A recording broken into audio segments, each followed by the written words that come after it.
Well, here we are. We have done it. We are streaming. What what more can be said? What more can be said about this clown shoe society? Peanut Butter Beatrice says 47842 with a laughing cat emoji. I don't understand your comment.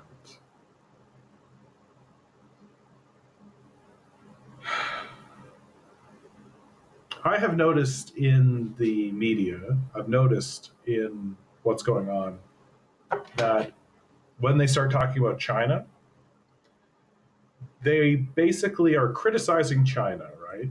I think the power structure has finally come to a point where they are beginning to realize that they can no longer rely on the old propaganda that China has punched through into the mainstream consciousness of America. And I think the power structure understands like we actually have to put forward an argument. We actually have to say something about China. We can't just let them uh, let them control the narrative the way they are.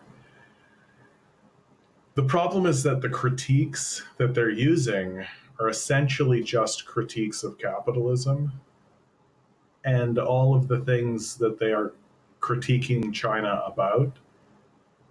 America is also quite guilty of.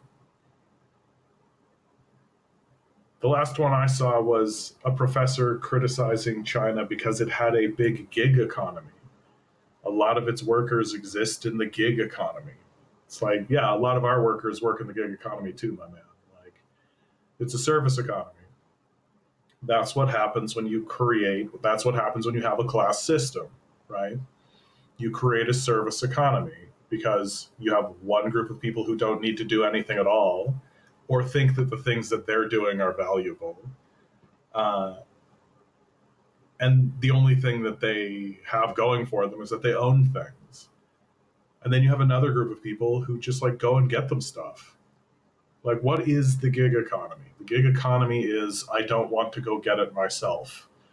I will hire some random schlub I don't know to go and get the thing for me and bring me the thing. Right? It's a bunch of whiny babies going, I want you to bring it to me. That's all it is. And China has a capitalist class. They exist. And so, of course, you're going to end up with a two-tier economy. You're going to have a service economy. We have a service economy too. And my favorite part about this criticism is that they really rely on like big numbers. They're like, this many million people, 400 million people are in this economy. It's like, yeah, China has 1.5 billion people in it. A lot of people are going, like more people than ours are going to be involved in these economics. And so it's just so funny listening to these guys criticize capitalism and then try to pretend like it's uniquely Chinese that this is happening and just essentially let everybody off the hook and let the capitalists off the hook entirely. Peanut Butter Beatrice says, is there some sort of increased tension between Japan and China these days? I wouldn't describe it as increased tensions, but I think that the Chinese and the Japanese are airing things because the reality and the truth is that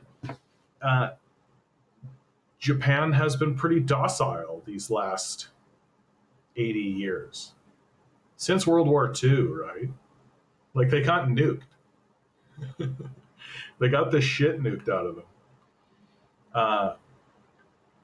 Like, you talk about like a dawning in of a modern world, right? Like w- what people often point to when they point to like a dawning of a new modern world, like when did the world really change? And people will point to like when we put a man on the moon.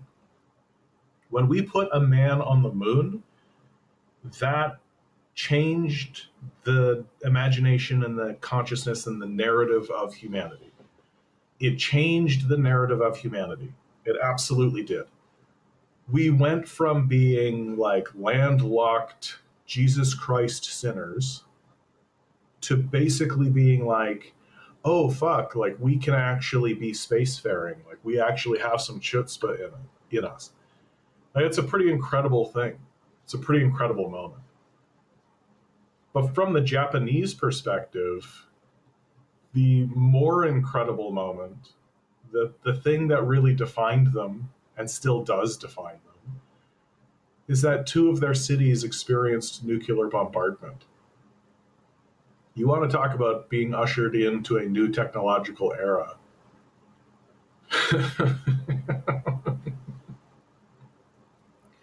Like, you want to talk about saying hello world, hello universe.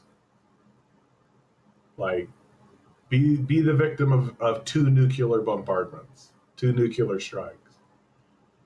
And so since then, Japan has basically been laying low and chilling out and, like, making anime, making Mario, you know, being the buddy of the world. Like, everybody loves Mario. Everybody loves anime. Like, everybody loves this stuff. And they're super kawaii and super cute, right? And that's the image that they're projecting out into the world.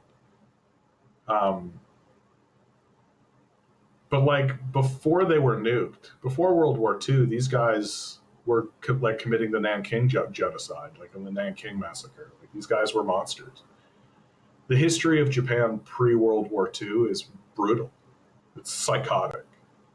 Like, it's as like roving bandit, marauder, Viking insanity as you can possibly find. Like, and it's an insane history, the history between China and Japan. And the Chinese people will always say, we never invaded Japan. Like, we left Japan alone.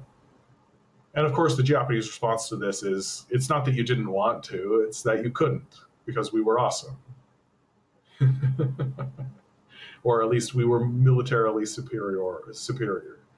To which the Chinese might say something like, why take Japan? What benefit is there to take Japan at all? Who cares? Have your shitty little island. XD, good to see you.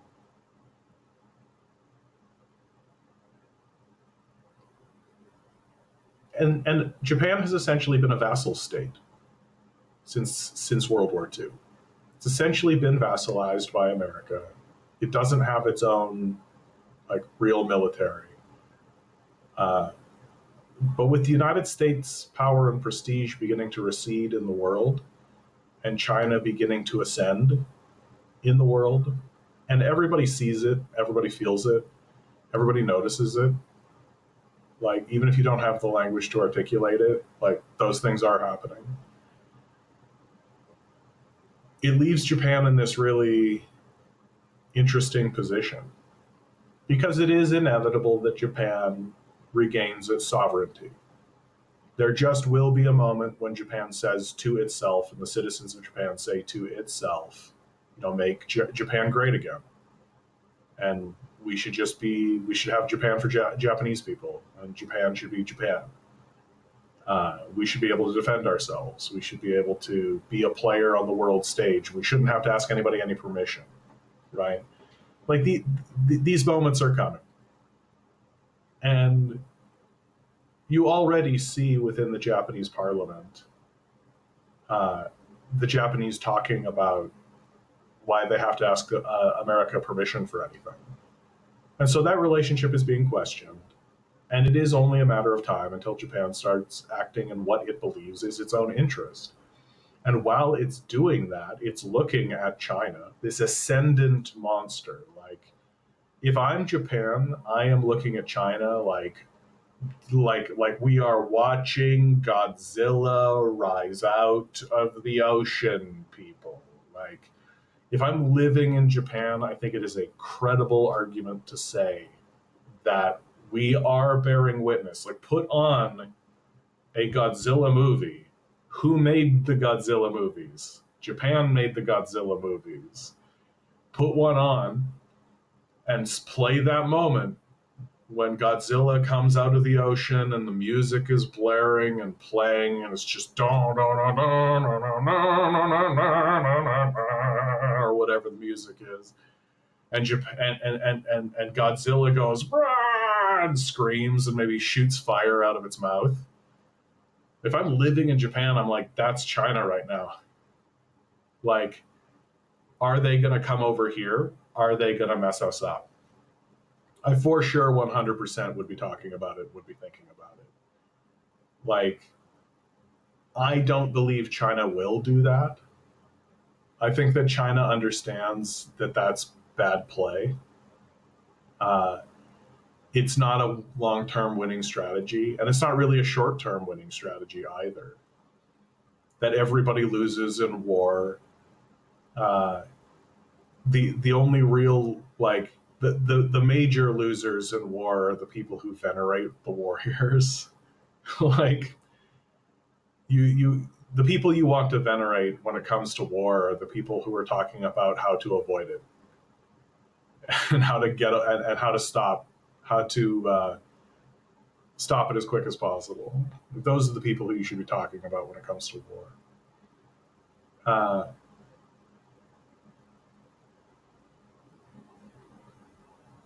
And so Japan and China, I think, are sussing each other out right now.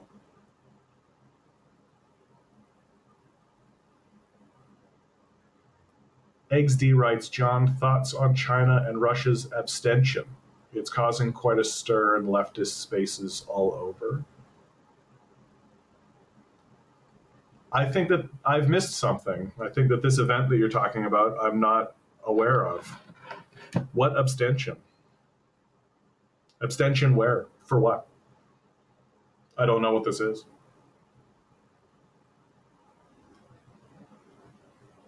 So I think Japan and China are just sussing each other out right now, and they're checking each other out and they're looking at one another. And the relation, Japan, I think, does understand that there is going to be a moment where the country is going to have to pivot away from the West, away from America, towards China, and it does not want. It does not want to enter a relationship with China as a slave.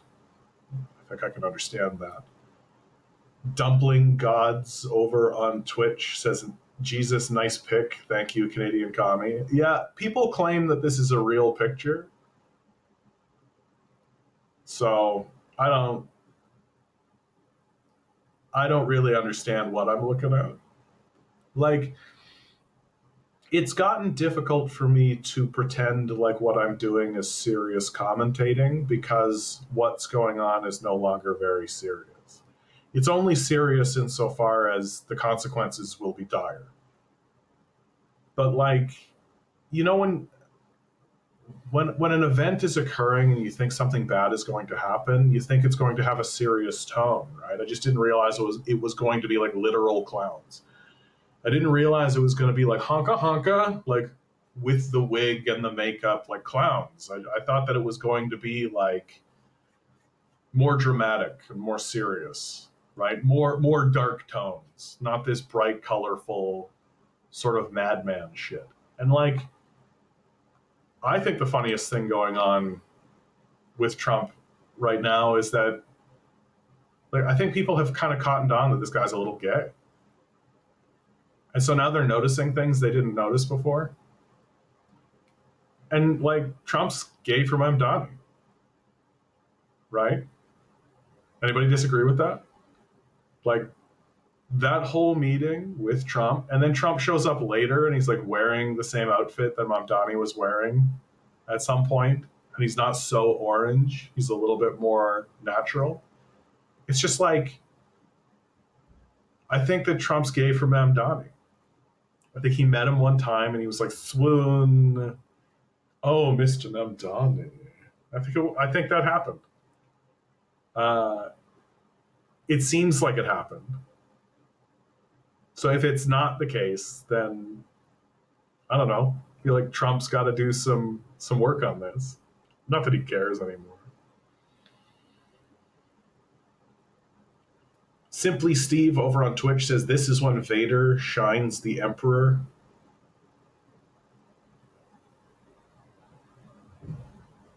Oh yes. Don't end up like old Monsieur Balls, Canadian economy and Lel. I don't remember that at all. I don't even know what you're talking about. The Instagram photo dump spoke volumes. I mean, look, I mean,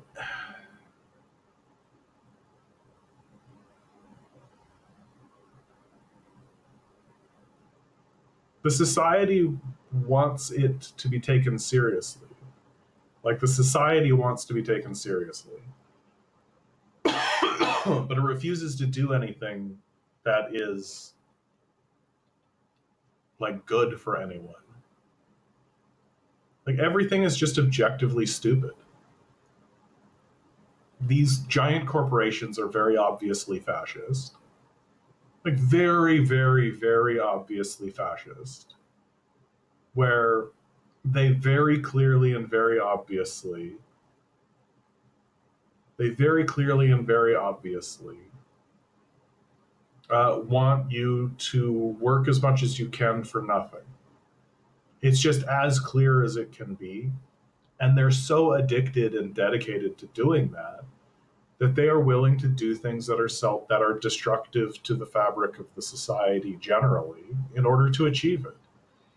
Like, I am not an anti-immigrant by any stretch of the imagination, but I do believe that there is a point that if you if you increase your immigration by like 200%, it's noticeable. It's notable. We should be able to talk about it. And it's clearly being done to drive wages down, to take advantage of the most desperate people in the world. I literally had a conversation with someone. I went on a date with a person I just met on like the Facebook dating. And we just met for like a quick coffee date just to sort of suss one another out. And her story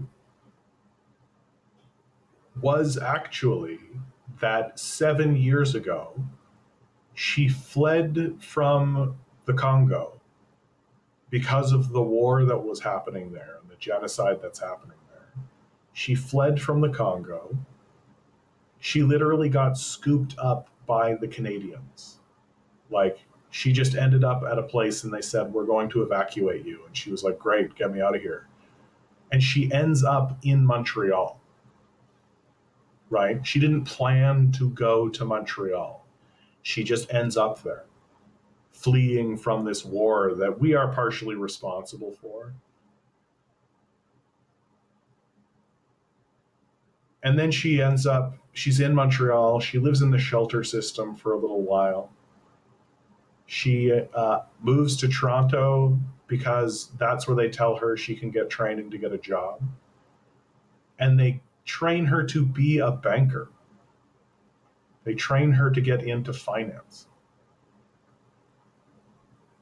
And now she's 7 years out from all of that happening. And so she's just now able to start actually living a life and like dating and meeting people. 7 years.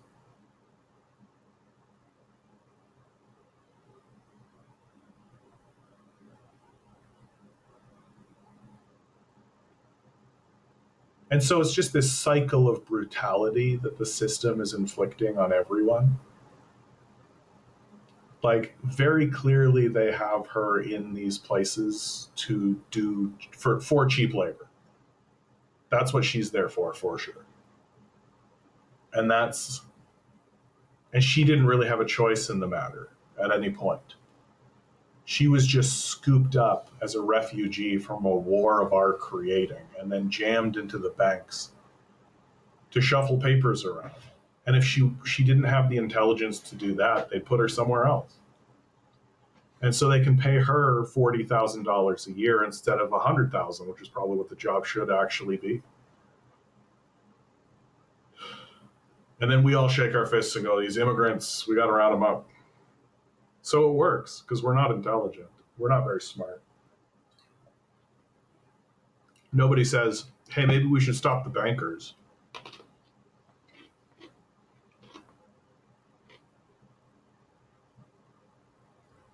Dumpling God says, as their wealth grows, so their leverage to extract profit from the society grows exponentially. Capitalism creates need. Absolutely. I mean, they're squeezing blood from a stone at this point, right? Like they can only extract so much before it's just like in a way, they're already extracting blood from the stone, right? Like how many people don't have children? Like how many people just didn't have kids? Like it's noticeable. And that's just capitalism, baby. Hull, good to see you. How long till the AI bubble pops? How hard is the stock market going to crash? Yeah, the AI bubble is 100% going to pop. Big players have already walked away from it. They are saying, right? They are saying that AI will only become profitable or might become profitable in 2030, and only with like a significant amount of investment. And so, and the thing that they're failing to articulate successfully is how do you make it profitable? Where's the profit here? Right? We all just got caught up in sort of another Danish flower Ponzi scheme, right? Like everybody's finally starting to ask, like, what are we getting out of this? Like, what are we actually getting out of this? I will say, I don't mind like AI as like a weird little tool. Like, it's good for brainstorming stuff. I think that's what it's really good for. Like, if you're sitting there and you're like, man, I really need an idea for something, you can ask it and they'll give you some ideas. I think it's useful for that. Don't use it for facts. Like, just give up on the idea that it's reliable for facts, because it's not. But it's like interesting for like more brainstormy, like idea thinking. Like you have to come up with a project, you have an idea or something like this. You can just ask it random shit, and it'll give you like weird little ideas and things like that. And I think that's fundamentally what I use it for, what I think it's valuable for. But I would never trust if I was like, I need you to write a paper on this historical moment. I would never just grab that paper and just show it to someone as if it were mine without proofreading it and like fact checking it, because it's wrong. It's always wrong. It's wrong most of the time. Like, I don't trust it at all. And so because it has like an esoteric use case, and you get it for free, like my feeling is that the only way they will ever make AI profitable is by selling AI detection software to people so that they can tell whether or not the image that is created was created by AI or not. That's the only thing that will ever make it profitable. That they have to sell a solution to a problem they themselves are creating. Because it's coming. Like, it is coming. There will be a moment where, like, is this AI or not? Right? Like, there is going to be a moment where you're simply not going to be able to trust what you see on the internet. You're just simply not going to be able to trust it. We're already kind of there. Like, people can be pretty disingenuous. Like when Elon Musk did the Nazi salute, right? What followed was a whole bunch of people being like, "Well, everybody waves like that. Here's Obama waving, and here's this, Senator so and so, and Hillary Clinton," and they've got all these pictures of these people. Like, but if you look at the clip, people are like waving, right? They're like doing this, or they're like waving, right? Whereas like Elon Musk did like the straight up like sig boom, like it was only that. There was only one thing that it was. And what was most damning of all was that when Elon Musk was accused of it, he didn't deny it. If his response had have been, "I did not do a Nazi salute, I was waving," I don't think that. Uh, but instead of that, he like really blew it off and really like trolled everyone and made fun of it. And I was like, okay, okay, dude. And then he goes and he like speaks at a like neo-Nazi rally in Germany. Pretty rough. Pretty rough. Brampton Jeff. I don't know if I've ever seen you here before. I feel like the names have all changed. So perhaps you are a Jeff that I'm aware of. Maybe you are the Jeff that comes with regularity. Good to see you in either case. The federal government's reducing funds to shelter refugees. This is going to hurt a lot of people. Oh yeah, dude. Like the extraction is happening here in Ontario. We're going through Bill 60, right? Which is essentially a gift to landlords. It makes it easier for landlords to evict tenants. It makes it easier for landlords to, have their day in court, and it's going to result in a lot of homelessness, and it's going to result in the market correcting upward, right? Which is basically what's happening. The market is correcting upward because there's a small group of psychopaths that own the vast majority of the property, and they want to charge as much as they can, and they don't care if it makes you a slave, right? And there's like no regulation to stop them from doing it, and so they're going to. If they can get 100% of your money every month, they'll do it. They don't care. And if it means you have to leave, okay, they don't care. Like, and that's just the hard truth. And like our whole, like, it's pretty obvious that their goal is to essentially flood in as many refugees as they can who are like desperate and war torn and destroyed, and have no venue to fight back at all, and just throw them into these jobs that they actually want done, and charge them an arm and a leg for rent and tell them that that's normal.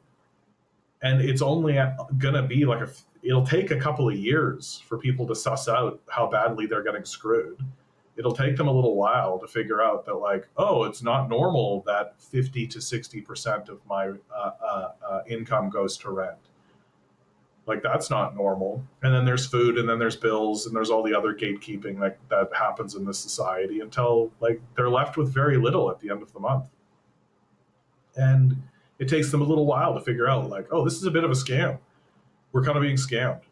Or like, maybe I'll try going elsewhere. And so they do, they leave, but who's right behind them? Somebody else who's going through the exact same meat grinder, right? Like, this is their solution. This is how they're making the society profitable for them. Because if they actually said, or if we as a people actually said, yeah, no, like, we're going to make sure that rent is pegged to like 5% of income, which I consider to be rational.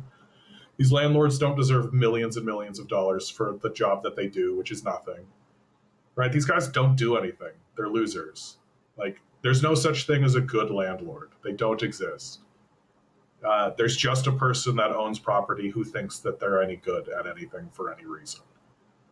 Like, and please, for the love of God, I'm not talking about your grandmother that rents out her basement. I'm talking about people who own buildings. Like, Donald Trump was a landlord. Like, I don't know what to tell you guys.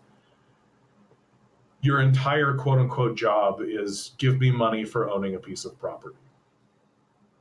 And if there is any actual work that needs to be done, they have contractors and they have property managers to deal with it.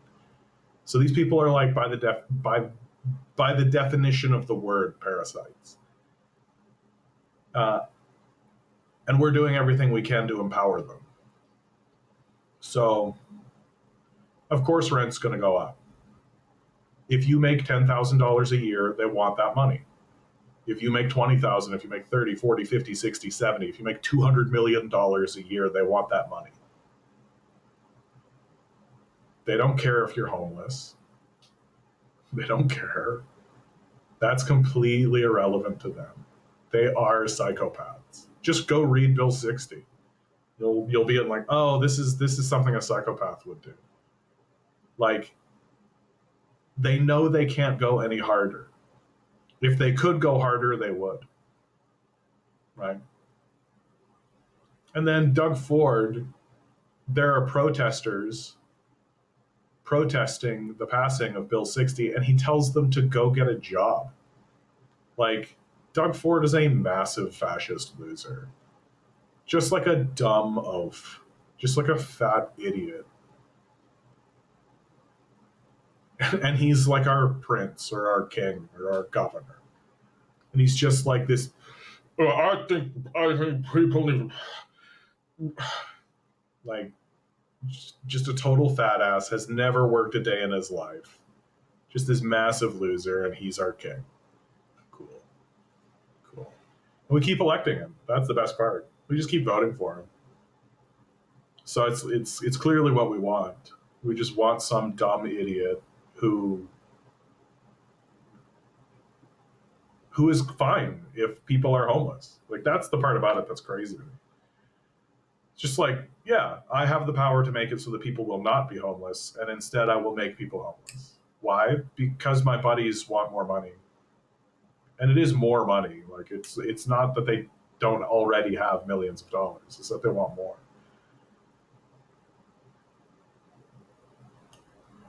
Hull writes, the problem is that all money are going to this AI speculative market, bringing no major value. Yeah, it just takes one event to cause doubts and boom, massive sell-off, big crash. Yeah, and it's coming. Like, it is coming. This AI market is just going into a black hole. It doesn't actually achieve anything. It's like the crypto market, right? Like, it's not for anything. Like, it's just for this, like, it's like Elon Musk going to Mars. Like, it's nothing.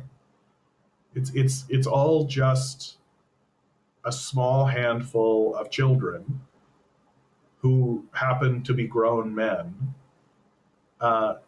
grabbing hold of their cocks and being like, we could go to Mars, and that's it. Like, that is actually it. There's no wisdom, there's no intelligence. It's just baby men acting like children.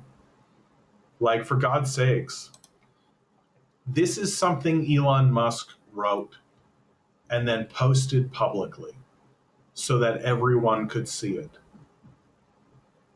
If you're going to feel sorry for anyone, it should be for billionaires like me.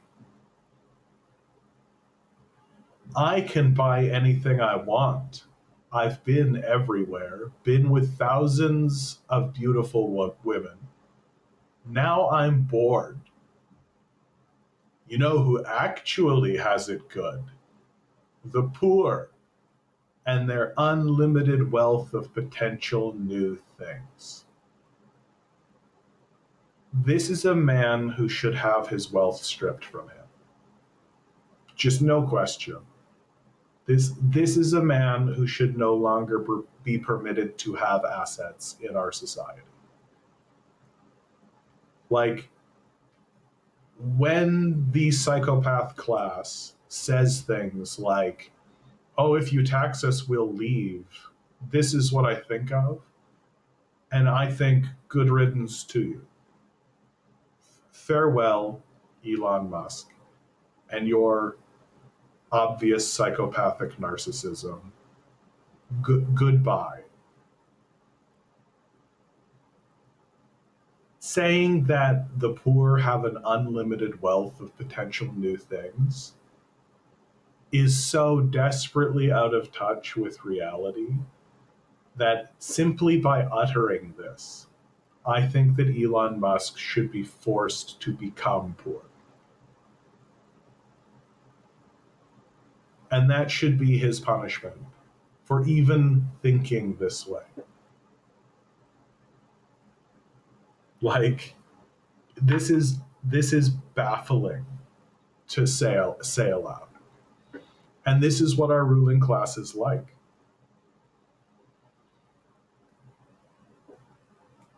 They have become detached from reality. They are psychopaths. They are narcissists. We know many of them are pedophiles and rapists. Like, history will look at this moment and just be bewildered at how craven everything was. There have been times like this in the past, certainly. It's very common to find in Western civilization we're fairly craven people. But this is just a new level of insane decadence and detachment. Like, I think the thing that makes it so crazy, if you go into the past and you take a look at the narcissistic psychopaths who have taken control before, they very rarely flaunt it. So it's very rarely the case that they are like actively flaunting it in front of the populace. And these billionaires, these psychopaths, actively flaunt it in front of us. They want us to believe that they are wise. They want us to believe that they are intelligent. They want us to believe that they are grown-ups and that they actually know what they're doing. When the truth is that all they are doing is grabbing hold of their dick and then doing what their dick tells them to do. Like, that's all. And then they just are given this leash where they're allowed to just follow their dick as far as they want. And then when that hits a fucking brick wall, because it always will, because they're not intelligent, they just walk away from it. Most of the time, they get bailed out by us. That's the best part. The best part about watching this AI bubble explode, and it absolutely will explode, is going to be the bailouts. The bailouts are going to be absolutely hysterical. It's going to be unbelievable to watch the American government dole out hundreds of billions of dollars in bailouts to these losers whose achievement is creating a toy. Like, AI is a toy. It's nothing more than that. Like, like, I feel like all that's happened is that you have it's like when Facebook introduced Meta, right? Remember how for a minute there was this, like, Facebook had this whole idea where they were like, we're going to create an online virtual world. And that virtual world, you'll be able to meet up with people from all over, and you'll have an avatar to represent yourself. And they were really going hard in the paint on this idea. And then somebody literally stood up and was like, this is a gaming lobby. Like, this has existed since the 90s, maybe even earlier. This is just a gaming lobby.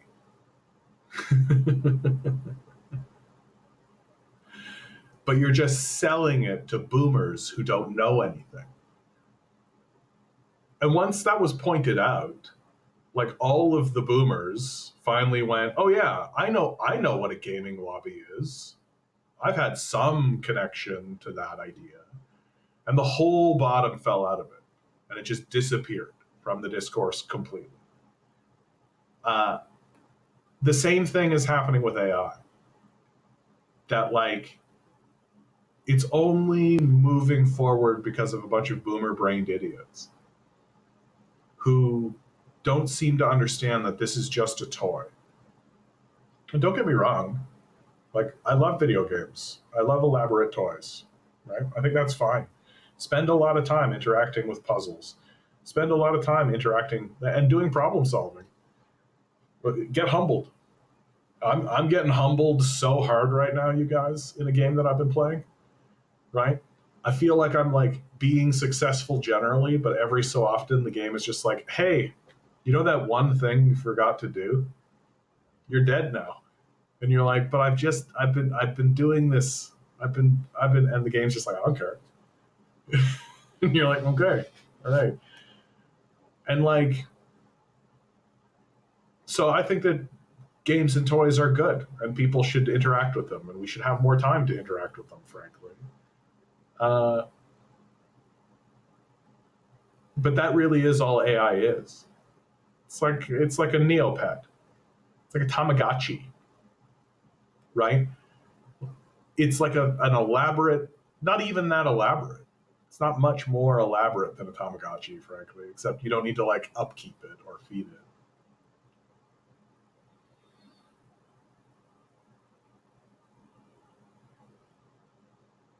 And all of its promise, the big promises of it, are just not really coming true.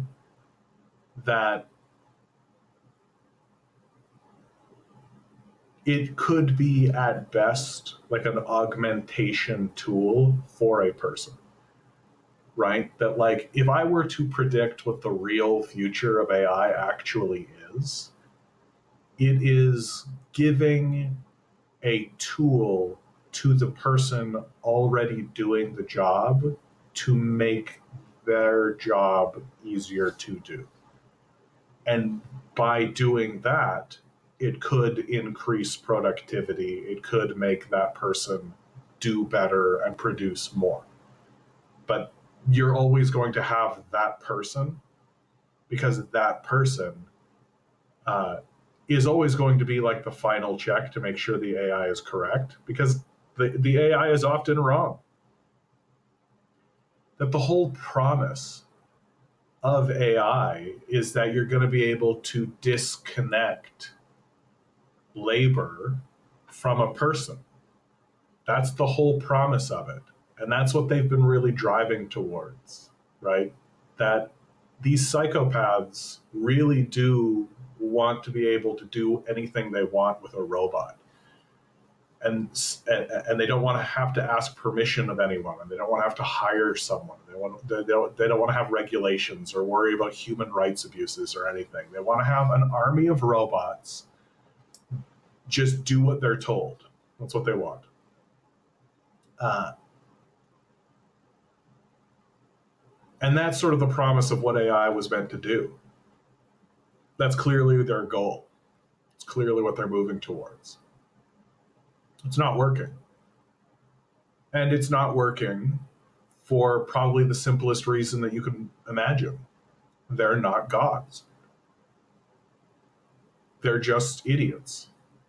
They're just well educated, well read idiots. And it's like a true Tower of Babel moment. Right? They're using an esoteric language that nobody can really understand or decipher. And so much of what they say has just this veneer of trust me, bro. Trust me, bro. We'll do it. We'll do it, bro. But it turns out that like it's taken like hundreds of billions of years for the universe to develop a human consciousness. Humanity's not just going to throw some wires together and throw some cables together and be like, yeah, we did it. We made a life form. Like we're trying. That's what we're trying to do with AI. We're trying to make a life form. We won't. We just won't. Because at the end of the day, we're not capable of it. We're not. We're not that intelligent. We're not that wise. Right? The very fact that we're attempting it tells me how unwise we are. Like we're trying to go toe to toe with the universe. And we think we're going to win. That's not happening. That's not a real thing. Like, If the universe wanted like a sentient robot walking around being a sentient robot, it would have created it. It would have. Instead, it has us. We are it. And instead of fostering us, and instead of fostering humanity, and instead of dealing with humanity, instead of dealing with ourselves, instead of maximizing the instead of maximizing the conditions for human life, we're literally bailing on humanity and trying to erect like a false god, basically. And it's not working. It's not going to work. It's going to continue collapsing. Uh, uh, it's going to continuously collapse. This won't be the first time they try. Like they'll try again in like 200-300 years. They'll give it another go. There'll always be somebody working behind the scenes trying to replace humanity with this like false life. Like this is a death cult, right? Like it's this wild death cult that just happens to exist. And everyone's walking around being like, man, it's totally normal. It's totally normal for rich psychopaths to try to replace humanity with robotics. What a normal, average, everyday, regular thing for a person to do. What I'm so glad that we're being led by people whose life's ambition is to replace humanity. These people should have $0. Like they should not have power or wealth. Like, and then the things that they show us, it's it's genuinely insulting. Like they think so little of us. They genuinely think that we are stupid rubes. And we are stupid rubes. This $20,000 robot that is on the market, you can buy one of these robots, right? It is so comically embarrassing that they are trying to scam people out of their money by pretending as though they have created something that is actually capable of doing the thing they claim it's supposed to do. The pitch is spend $20,000 and you'll have a robot butler. No, you will not. You will not. You will spend $20,000 on a toy that lets you cosplay as if you might have a robot butler. But it's not actually capable of doing the job. And what's so insulting about that? Like being a butler or a caretaker, right, is a job. It's a real thing that someone has to do. And the people who created this robot obviously think so little of the people that do it that they genuinely believed that they could fool someone into thinking that this robot would be capable of doing it. And all you have to do is watch one YouTube video of someone reviewing one of these things to see how absolutely terrible they are. And so it's insulting to the job, it's insulting to the people who are supposed to be doing. It's insulting to the people who are supposed to be buying these things. Like, who the fuck do you think you are? Even showing me this. Like, what a waste of my time. Get the fuck out of here. Wing Wing. I remember being timed out from here. Yeah, Wing Wing. Like the capitalist propaganda and the capitalist brainwashing is pretty strong. Pretty strong, dude. And it got a bit tiresome, frankly. I didn't ban you, because I wanted to see if you'd come back. But boy howdy, dude. Like you're literally watching a society turn against itself at the highest possible level in the hardest possible way, coming in here and trying to defend it. It's pretty shocking to see. It's pretty shocking to see. Like I don't know what capitalism needs to do. Like I don't know how isolated in your bubble you actually are. Like I don't know what it will take. Joe, good to see you. I love it when you guys are like, sorry I'm late. I'm like, I'm always surprised you're here at all. I'm surprised you're here at all. Like, what has capitalism done even in the last 5 years that I would consider like a total indictment of the system of capital? I mean, the genocide in Palestine is a big one. Like any society that is enacting that genocide is an invalid society. If the end result, if the bottom line of your society is a genocide, then you no longer get to be taken seriously or thought of as credible as a society. You should think very suspiciously of any society that is doing that very thing. And if you don't, then you're a rube. And there's just no other way to describe you. Like there does come a point where I have to say, like, yeah, like flat earther capitalism defenders connect. And it really is because we have eyes and we can see with those eyes the evidence that is before us, the massive, overwhelming failure of a system that clearly doesn't work. And oftentimes the sort of sniveling defenders of capital will say things like, oh, well, other societies have done those things as well. It's like, not really, my man. Wing Wing says, there are two contradictions in your thinking. Wing Wing, okay, let's see if you can successfully string this together. Here, I'm going to go use the washroom. You tell me what my contradictions are while you defend a system that's going to abandon you completely.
Nilo, good to see you.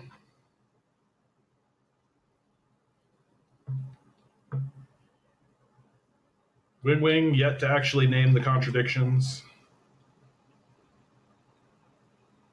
Vasend, too. I don't know if I've ever seen you here, Vasend. All the names changed, guys. They did an update, and they changed all your names. So I'm sorry if you've been here a whole bunch and your name is different now. Thanks for being here. I think it's a blessing that you guys are here. I think it's kind of a miracle. Vasend says, for me, your lives always start at night, so I very rarely get to see it. Glad to be here. Hope you're doing good. Oh, well, that's kind of you, Vasend. What a beautiful comment.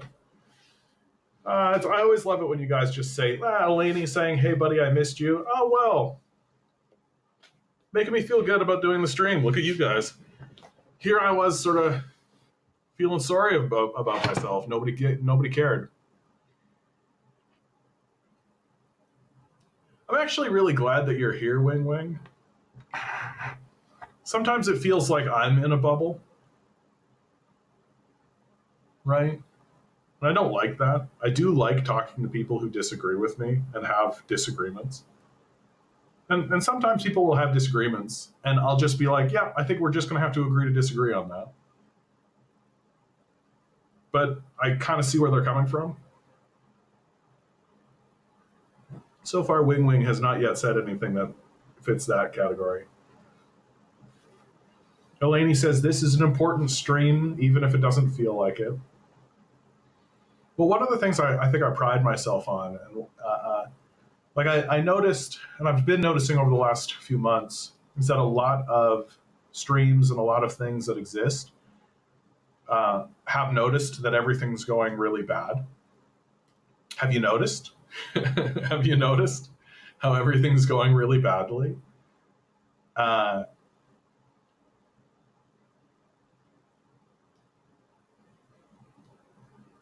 they're trying to funnel you back into the dead ends. They're trying to funnel you back into the dead end of capitalism. That's what it is that the system, I feel, has realized that it can't remain silent on the craziness. And so it has its own group of people who are like, wow, it's so crazy. You know what the solution is? Vote Democrat.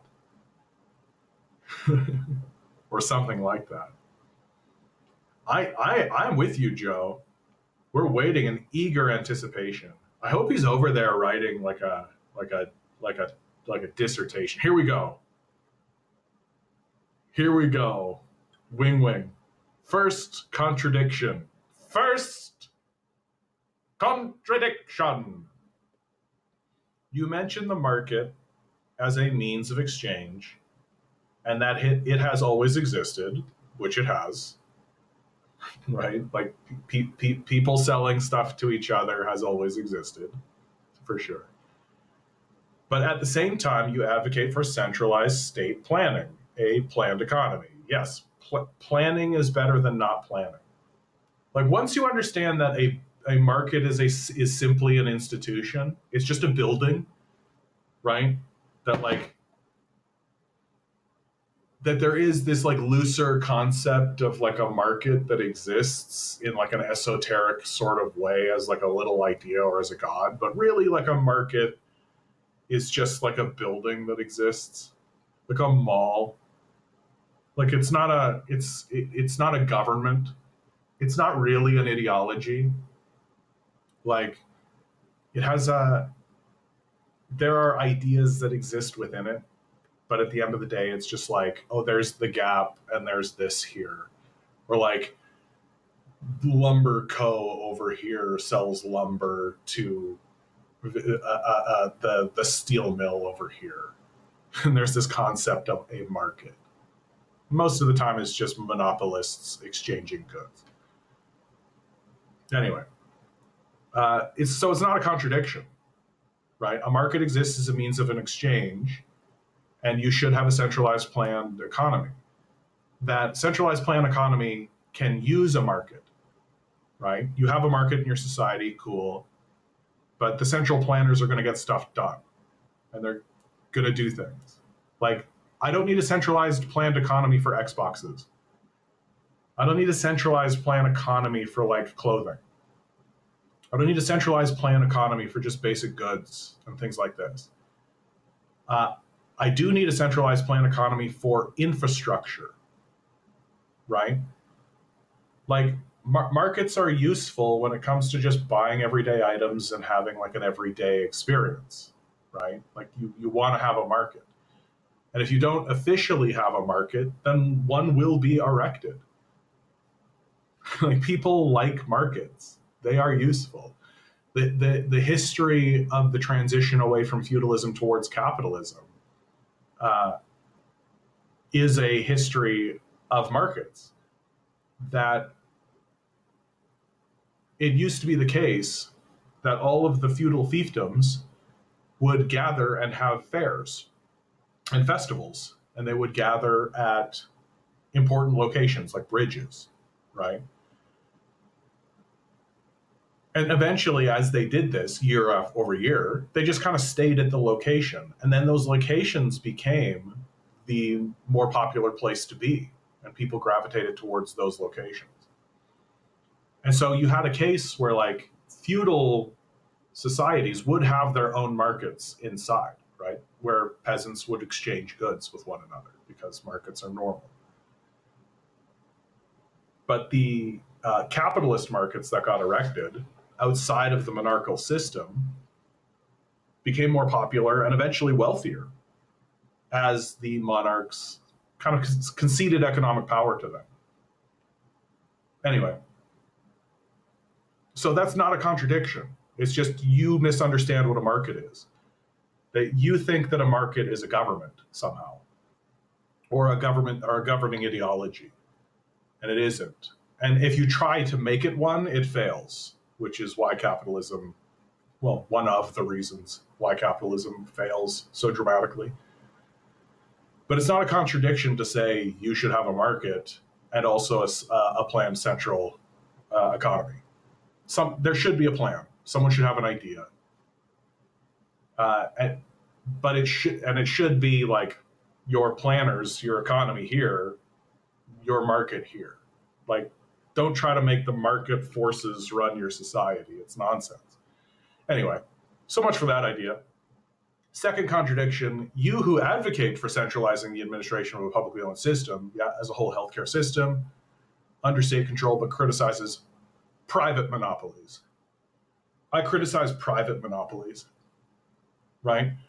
A monopoly that is fundamentally owned by the people, right? The people have ownership and a stake of ownership in a public monopoly, means that the public monopoly is responsive to the people who own it, which is the people.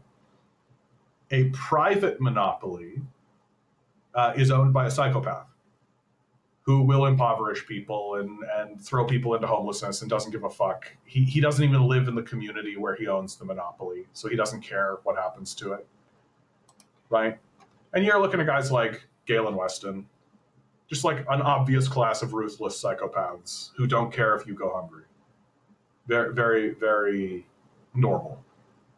So there's your mistake. You don't understand the difference between a public or a private monopoly.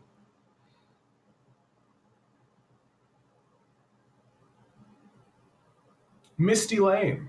I don't know if I've ever seen you here before, Misty. Sorry, all the names changed, so they really screwed me up. The idea that you can have a market without it being centralized is a fairy tale. No, of course, of course it isn't. Like, markets are the. Hold on. Let me see if I understand the comment. Like, markets are always erected by the society and by the governmental forces that exist. The existence of the market itself is predicated by some kind of governing body allowing the market to exist. That, if you have a marauding band of traveling merchants, I guess, it would be different. But if your society has a market, that market exists at the behest of the society, and the society finds it to be useful. Oftentimes they're funded by public funding. What do you think a bailout is? What do you think a subsidy is? If you actually crack open a lot of what makes a market, there's a lot of subsidies at the bottom of it. There's a lot of public funding that goes into erecting a market. Yeah, and I think, Misty Lane, you and I are of a mind, right? It's whether you want it centralized by billionaires or the government. Who do you want to pay your fealty to? Right? Do you want to pay fealty to a institution that you at least theoretically have a say in? Right? That you theoretically have a say in? Or do you want to pay fealty to a lord? Right? That's what this is. Capitalism is ultimately regressing back to feudalism. And we essentially have lords and serfs again. Galen Weston is a lord. We have landlords. It's a feudal system that's being erected in front of us. And do you want to pay fealty to your feudal overlords, your neo-feudalists, or whatever you want to call them, right? Or do you think that they shouldn't exist and that they shouldn't have power? They shouldn't have the power to manipulate our political system to the effect that they do, to the extent that they do, right? Like, the idea that one of these people can pour like hundreds of millions of dollars into a political system is outrageous and should be considered like existentially offensive. Like, you should be offended by that very idea to your very core. And the idea that you live in like a free governmental system while there are these people who are obviously manipulating it and obviously buying politicians and obviously buying political power, in a way that can be only described as obvious. Like, we shouldn't permit that. We should have stopped that. And like, people have tried. Like, the Occupy movement is one of those things that people that people have like a social amnesia about. In my view, the Occupy movement was like the solution, that we all just literally stop and just walk out of our jobs and gather in force. Wing Wing says socialist countries do not allow the market to operate fully because it disrupts the plan. Yeah, I mean, you don't allow psychopaths to take over your country, right? That's your position, even though you don't really understand your position, right? Your position is that we should allow psychopaths to just take over the society and do whatever they like. That's what the free market is. That's your concept of the free market, that we shouldn't have a government tell ruthless psychopathic pedophiles what to do, right? We should allow ruthless psychopathic pedophiles to go rape children and erect Jeffrey Epstein's island with no accountability. And if you try to actually investigate these madmen, you're called authoritarian, right? Like, I'm completely done with this holier than thou attitude that these pro-capitalist people have. Your rulers are pedophiles and rapists. Like, you don't have a leg to stand on. This sort of like ridiculous idea you have that your criticism should be even remotely taken seriously. I don't understand why you think this way. I don't understand why you think you Wing Wing should be taken seriously at all. The people you pay fealty are pedophilic rapists. Like, go suck Donald Trump's cock. He would love it. This is the system you're defending. It's ridiculous. And you talk to me as though I have to answer to you. What are you, a baby? Like, no, I don't want the market to take over. I don't want the people you love and adore and worship, right? I don't want Joe Rogan to be the minister of propaganda. Like, I don't want fucking these absolute barbaric psychopaths to take over my society. And the fact that you do says a lot of who you are. The fact that you are just like, oh yeah, it's fine if pedophilic rapists take things over. Completely fine and normal. Like, get out of your bubble. Walk outside for a minute. Like, go to another place. Because it creates parallel prices for products and labor, unless your economy is largely market-based. Oh no, psychopathic billionaires can't double prices suddenly. Oh, I really love paying 3 times more for things because I'm a dumb fuck that loves rapists.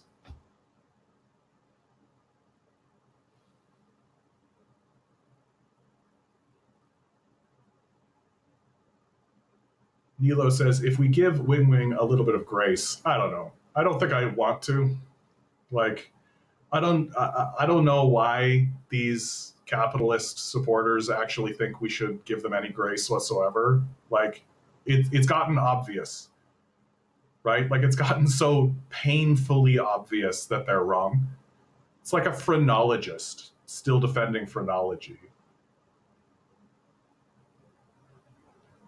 Canada has been rolling back the frontiers of the state? What are you talking about, my man? What are you talking about? Oh my God.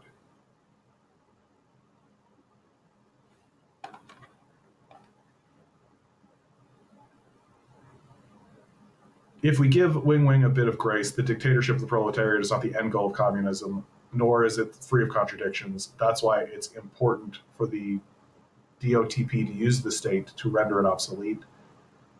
What it means in practice is complicated. Yeah.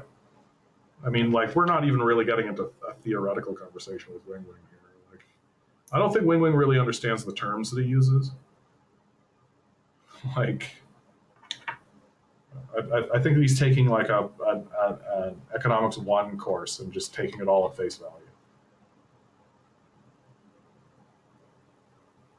Yeah, JTV has got it. Yeah, Wing Wing isn't capable of admitting a single wrong or even engaging. They spit out AI-like statements. Yeah, it is just like kind of like an AI chatbot, which is why I shit canned him the last time. I was just like, yeah, I just don't want to talk to like some dumb AI that doesn't actually like say anything that particularly interesting. I don't know. Like, what has this whole conversation been? This whole conversation has been literally like, markets exist and we shouldn't allow pedophiles to rape us. Like, sorry, dude. Like, sorry that you want your pedophilic overlords to come over here and fuck our children. Too bad.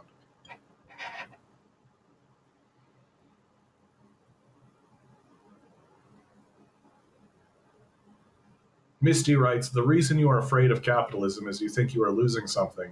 You are poor if you don't make 500K a year. Communists don't want your change, brother. Communists don't want your change, brother. You are afraid of losing the potential to be a billionaire. Get it through your head, you will never be a billionaire. Yeah. I love you, Wing Wing, but communists don't want your money. If you make 30K a month for 10,000 years, you still will not scratch $1 billion. Yeah, it's like, oh, Wing Wing, the problem is a zero-sum game mentality. Okay, bud. It's so amazing. It's so amazing that you are so disconnected from reality that, like, capitalists genuinely make the argument. You are making the argument right now. The argument you are currently making is that you are a god and that you are more powerful than creation itself. That capitalists can make something out of nothing. And we are capable, as God is capable, of creating something from nothing. Like, that's your argument when you say that dumb fuck bullshit. You sound like a baby. The problem is a zero-sum game mentality. Yeah, reality is a zero-sum game, my man. And if you think otherwise, then you're stupid. Or a con man. Right? And how do we know reality is a zero-sum? Because we have evidence. Because we have evidence for it. And so the idea that there's this super special science, this super duper special science that says actually economics and trade isn't zero sum. Yes, it is. Like, yes, it is.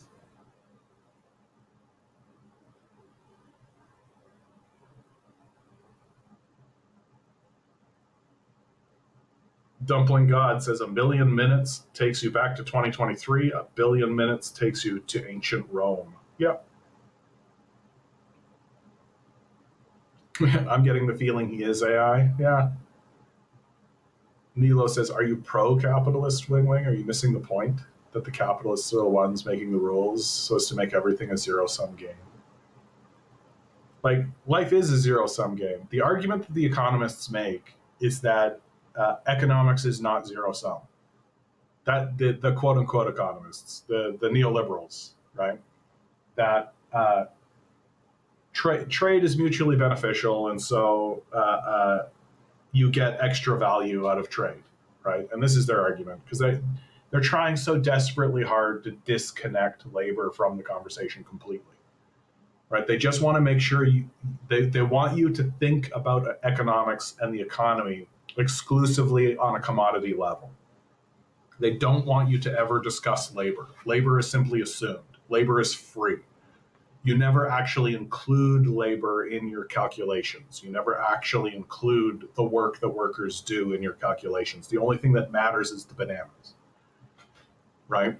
The only thing that matters is the banana, not the person that picked it, not their life, not anything that went into sustaining them. You don't actually think about that. It's just the banana. And if you do think about that other person, you think about them as a commodity. Hull says, yeah, John, you can see how individualism promotes this toxic disconnection from reality. Me, and only me. Easier to manipulate. Yeah. Wing. Socialism managed to address the problems of housing and healthcare because it massively allocated resources to one sector, even though there was a lot of waste, as in the Soviet Union. I mean, I love how you say this thing that is objectively positive, right?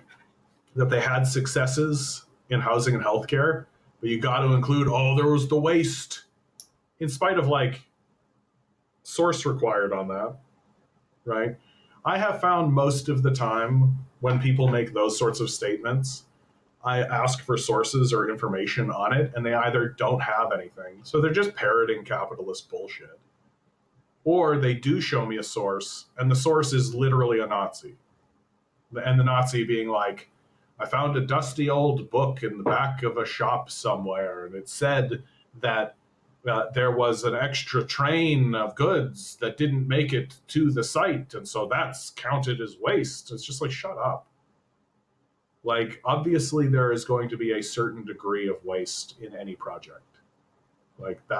This is just capitalists throwing shade at shit that they also do, right? I was talking about this at the beginning of the stream. A capitalist will point at society doing something and point out, oh, look, there's waste. And meanwhile, they've got a stinking graveyard behind them. And it's just ridiculous. Your takeaway from that should be that socialism works. Sure, there's a little bit of waste. I'm sure there is, right?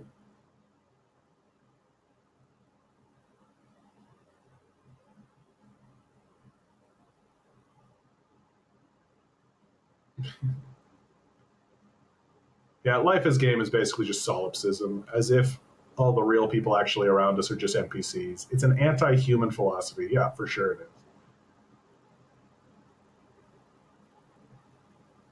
Wing says, it wasn't meant to be positive. Oh, but it is. It's objectively positive, right? You shouldn't say things that are positive.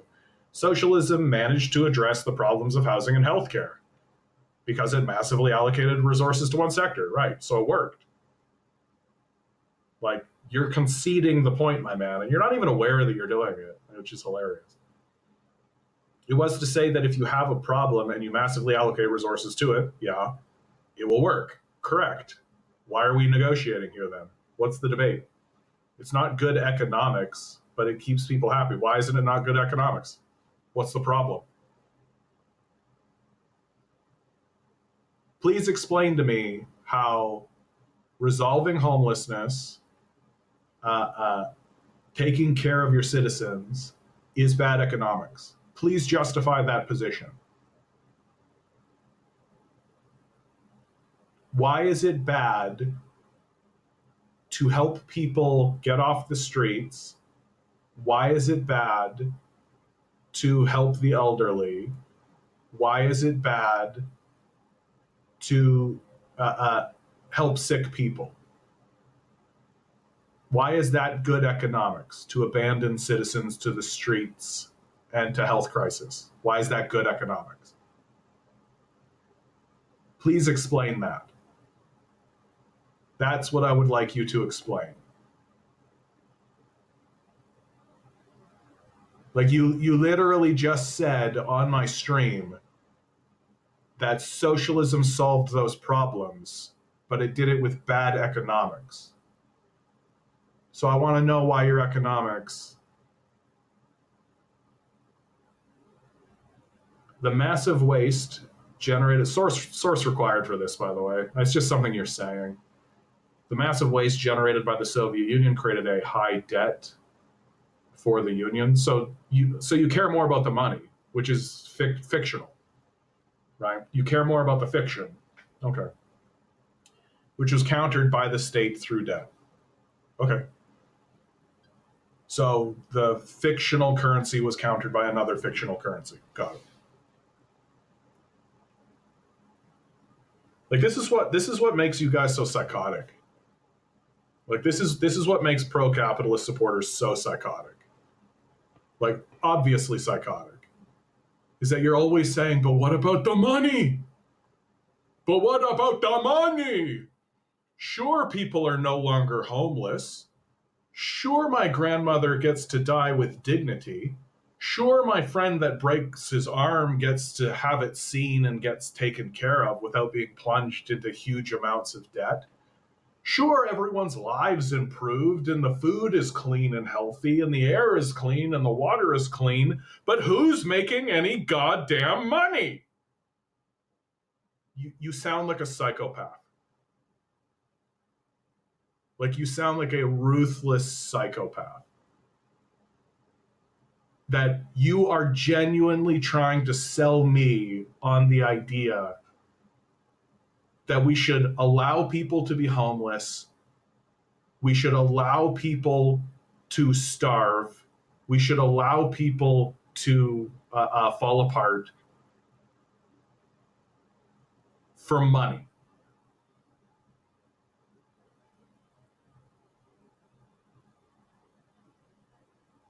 And now you're just like trying to pivot and change the subject away from this obviously psychotic thing you just said. And I'm just no longer comfortable in engaging with you because you just took your whole ass out in front of me and said quite possibly the most psychotic thing a person can say. Feel free to recant. You're no longer welcome on my stream. You understand? I don't like talking to psychopaths who are literally saying in front of people in a public forum, bye, Wing Wing. You're a fucking psychopath. Go get professional help. Fuck off. Don't take your ass out in front of people and expect them not to kick it. You are a loser. No one wants to fuck you. Get the fuck out of here, you psychopath.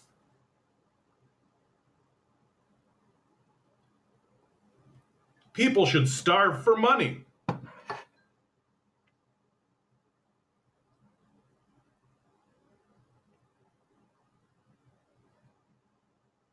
People should starve for money. Wing Wing. Bye. Whew.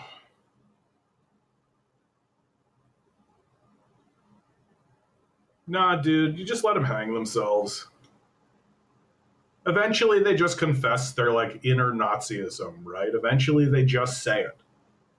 Like Wing Wing just said it. Eventually, they just walk themselves off the cliff, right? And in front of all of us, this guy actually said, the problem with socialism is that it helps everyone, but nobody makes any money. By you're the problem, 100%. You're the fucking problem. Anzeris over on Twitch, breaking news. Suspect of Washington shooting who killed 2 National Guard is from Afghanistan. What is your comment about this, sir? Uh, okay.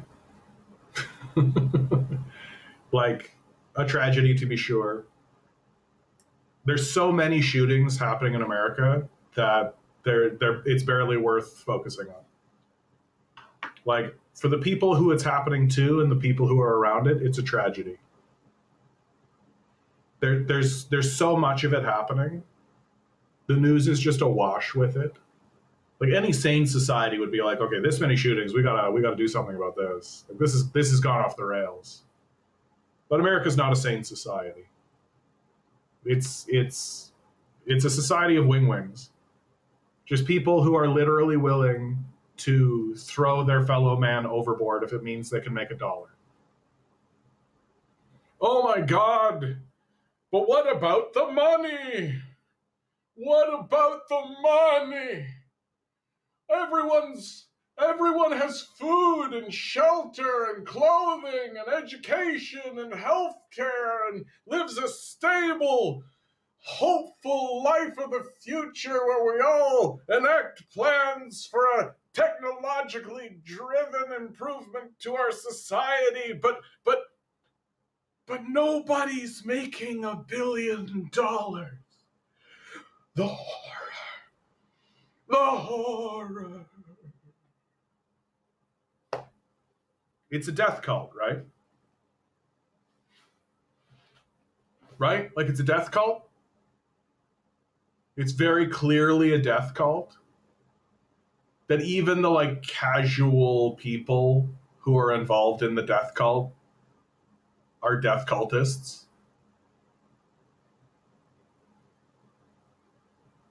That they worship money. Like it's very obvious that they worship money.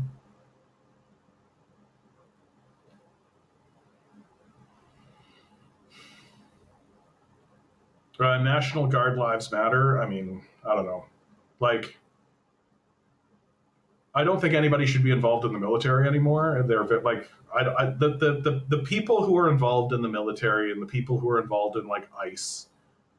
Like, I feel like ICE is sort of the straw that breaks the camel's back from a law enforcement perspective. It is the moment where you can no longer deny, like, people have been saying for a long time, ACAB, right? All cops are bastards. That extends to the military. People have been saying that for a long time.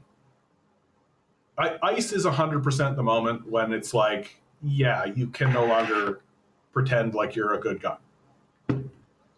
You can no longer pretend as though being part of this military and law enforcement apparatus is actually a good thing to do.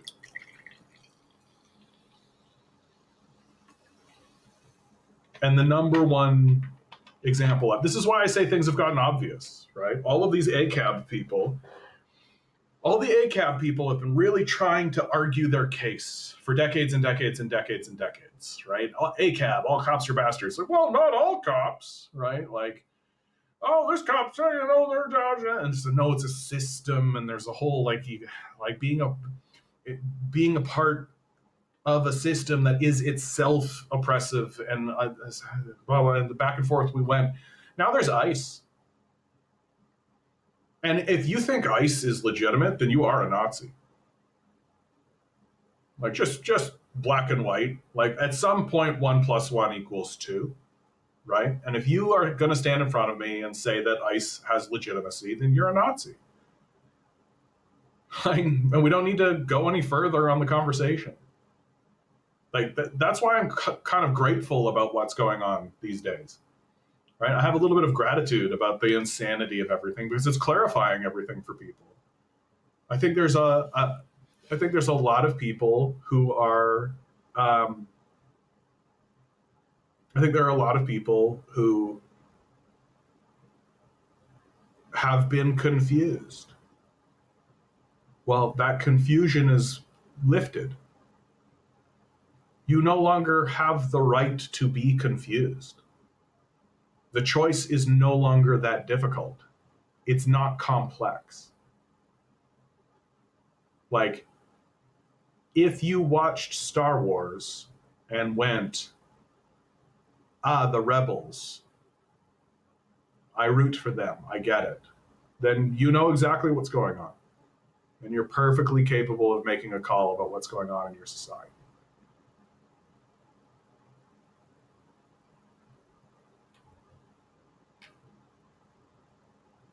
And so I don't really have like a special place of honor for National Guardsmen. I don't really have a special place of honor for military personnel. Like, this is the same military that invaded Iraq. This is the same military that is gearing up to invade Venezuela.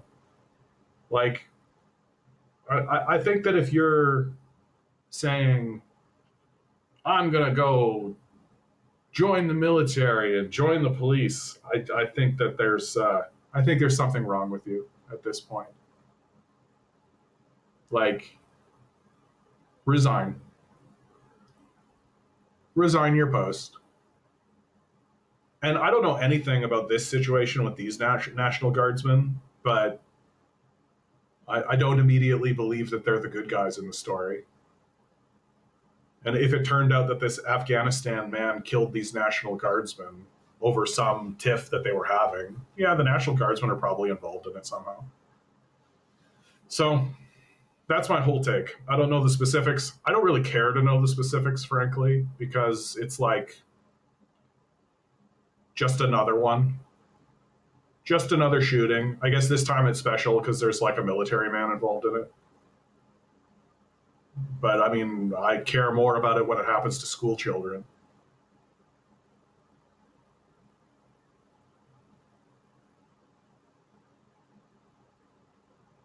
Yeah. I couldn't imagine defending capitalism for free. Hey man, I used to think that Jesus Christ was coming back at any moment. And if you can believe that, you can believe anything, right? And so I just feel like there does come a moment where you got to grow up.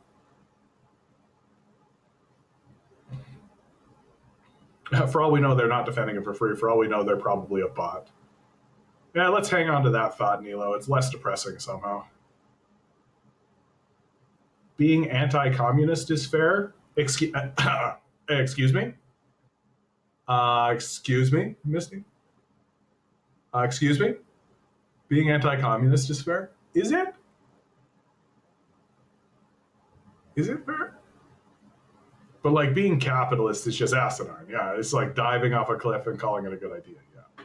Like, I mean, this is what I mean, is everything's gotten obvious. Everything's gotten obvious now. It's obvious. Like, that's kind of what I like about this era. You can find out whether or not you want to hang out with a person pretty quickly now.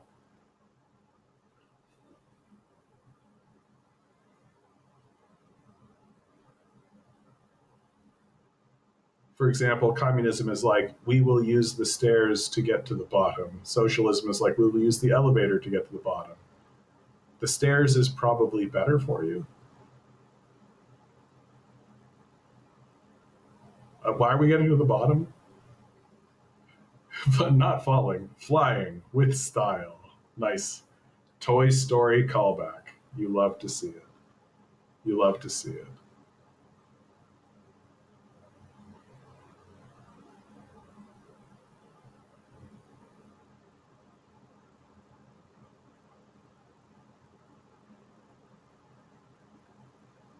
I do wonder if there's going to be a bottom to all this. Probably not. Where is it? Where is it? I had it. I know I had it. I had it. Oh, I'm way off mark. The world can go on without US, Canadian Prime Minister. The center of gravity in the global economy is shifting, Mark Carney has said at the G20 summit in South Africa.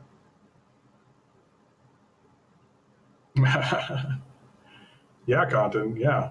Sorry, communism uses rockets to go up. What is this stair shit? Yeah, that's right. Hey man, Star Trek was communism. It was just straight up space communism. They were like, yeah, we built a communist society. And we're investigating the stars. Misty says, "No, I can understand being hesitant about communism and wanting socialism, but I cannot understand being pro-capitalism anymore." Oh yeah, all right, yeah. Now that's as fair as it gets. Like I understand why people are hesitant. There's so much propaganda. There's so much propaganda uh, surrounding communism, and of course, it's like generated by capitalism.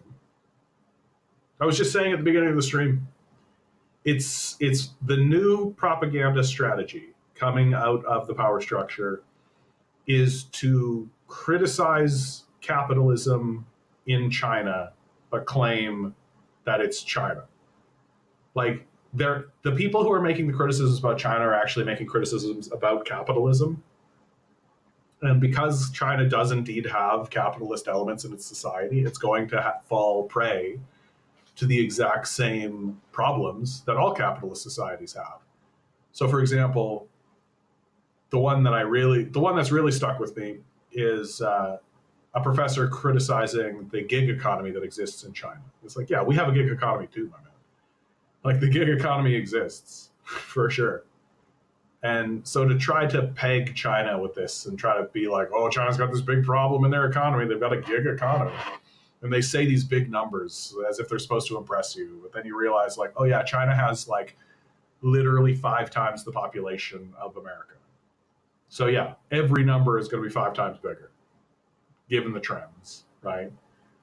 Oh, there's 100 million people in the gig economy. It's like, yeah, China has 1.5 billion people. And so it's an annoying propaganda strategy to criticize capitalism but pretend like it's a Chinese problem. It's an annoying way of doing it, but it's what they're doing. And I think it sort of illustrates how that they don't have much rope left. They don't have much rope left. That they know that the old propaganda strategies against China are no longer working. To me, the big pivot point that I think really, really concerned the power structure and like was like, oh shit, like was the Uyghur genocide narrative. They thought that shit would stick. They thought that shit would stick. For sure they did. And they put up a big front about that. And they were like, this is going to work. People are going to think of China and they're going to think Uyghur genocide. Nobody believes that shit. Nobody believes that shit. If anybody came in here talking about Uyghur genocide, I'd just be like, bro, like, come on, man. Like, I don't believe the earth is flat. Like, yeah, they have nothing left aside from counting on the stupidest people in the society to go along with, sad to say. Well, I mean, what they're doing, though, like, they actually know they can't do that, right? They can't do that because, like, Trump already has that. Like, that's who is voting for Trump at this point, or just, like, these very stupid Nazis. That's who is essentially your Trump supporter, right? But there's another group of people who are intelligent, right? They have just fallen prey to the death cult in a different kind of way. The quote unquote enlightened centrist sort of idea. But like the people who are like, capitalism is like, sure, we have problems, but capitalism is still good for blah, blah, blah, blah, right?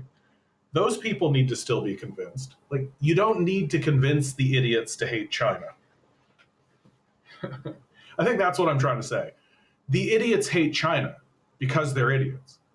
They're literally like, those guys are yeller. We don't like them because of that. They got slanting eyes. That's it. Like, you're done. But if you want like the university educated people, if you want the people who actually read Noam Chomsky, right? If you want people who like consider themselves to be literate, then you need to create an argument, right? And the argument they're using works because it is fundamentally a criticism of capitalism being given to people who don't have a criticism of capitalism. their perspective of capitalism is the perspective of the religious acolyte. So it'd be like criticizing the church.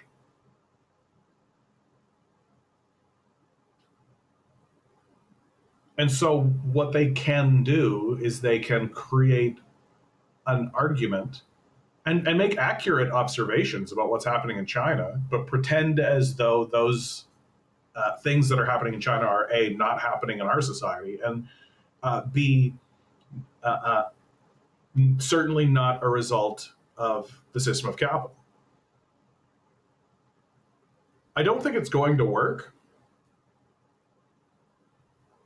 because you only need to be modestly aware to be like, oh, they're criticizing China. Oh, we have that too, right? And that's all it's going to take. Like, oh, if the worst thing that they can peg the Chinese with is something that's also happening here. You know what else is happening here that doesn't happen in China? Mass shootings. You know what else is happening here that doesn't seem to be happening in China? Uh, Paying 60% of your income on rent. You know what seems to be happening here that doesn't seem to be happening in China? Constant economic downturns rendering thousands of people homeless. Like, if the worst thing that they can peg China with is that they've got some negative aspects of capitalism happening while they mitigate the worst aspects of capitalism, uh, yeah, paying tribute to banks for the privilege of a roof. Yeah. So private banking, it should never have been allowed. Yeah, people like Jeffrey Epstein don't exist in China. I've said it so many times on this stream, but it's always worth repeating. Can you imagine if that story was happening in any other country?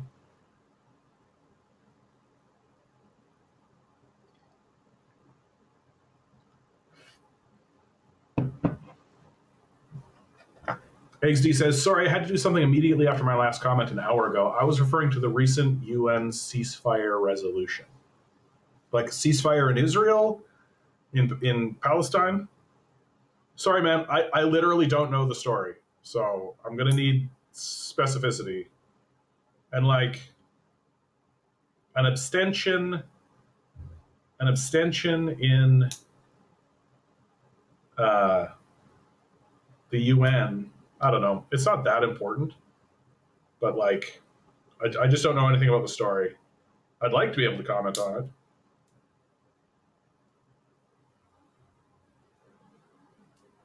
Yep, world's largest population and economic power is Asian now. Yes, indeed. The economic market and military ties of Russia and China are the central dynamics of the BRICS world financial system. Perhaps integration is the current word. Yeah, I mean, the BRICS are a loose coalition. Like it's too strong to say that they're like an alliance, but they are like a group and they are a bloc. But like India, for example, I think India is an unreliable partner for China. I don't think that China and India are the best of buds. That they're sitting there being like ride or die with one another. Like I think that India sees that it's valuable to have like a trade system and a trade idea with China, but it's not going to, and it hasn't been walking in lockstep with China the entire time. The aim is, this is from Dumpling Gods, the aim is to destroy the American appendage Israel. Yeah, I mean, to me, that's an inevitability. I don't think that that project is going to continue in perpetuity. Like, there will be a reckoning. You can't, unless Israel goes the way of America and just wipes out the entire Middle East, right? Like that's essentially why America exists as it exists now, because there was just this period of time within the space of a single generation, within the space of a single generation, where the white folks just came in and wiped everything out. Like we wiped everything out. It's actually pretty like fucking crazy within the space of like 2 generations. I shouldn't say a generation, that's too much. But in a very short period of time, we just went and wiped the place out. So unless Israel does that, right? Unless Israel literally like takes over, like if they get the Greater Israel Project, right, and then they continue expanding, and they basically rudder their border right up against Iran, like unless that's why I think they're so gung ho about the Greater Israel Project, because they know that the goal is to just become so powerful that nobody can say anything about it. Like, here we are. Sure, you can hate us. Here we are.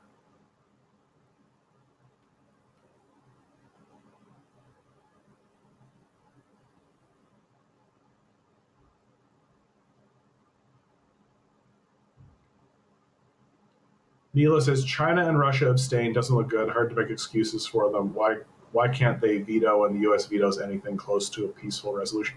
What is this you guys are talking about? I'm annoyed that this has slipped under my radar. Okay. China, Russia abstain from UN vote. For what? I don't know. UN Security Council endorses Trump's Gaza plan as Russia, China abstain. Hamas rejects international force.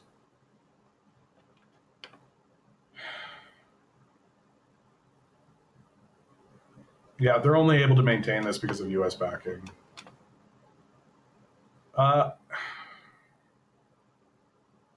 So, okay, China explains it.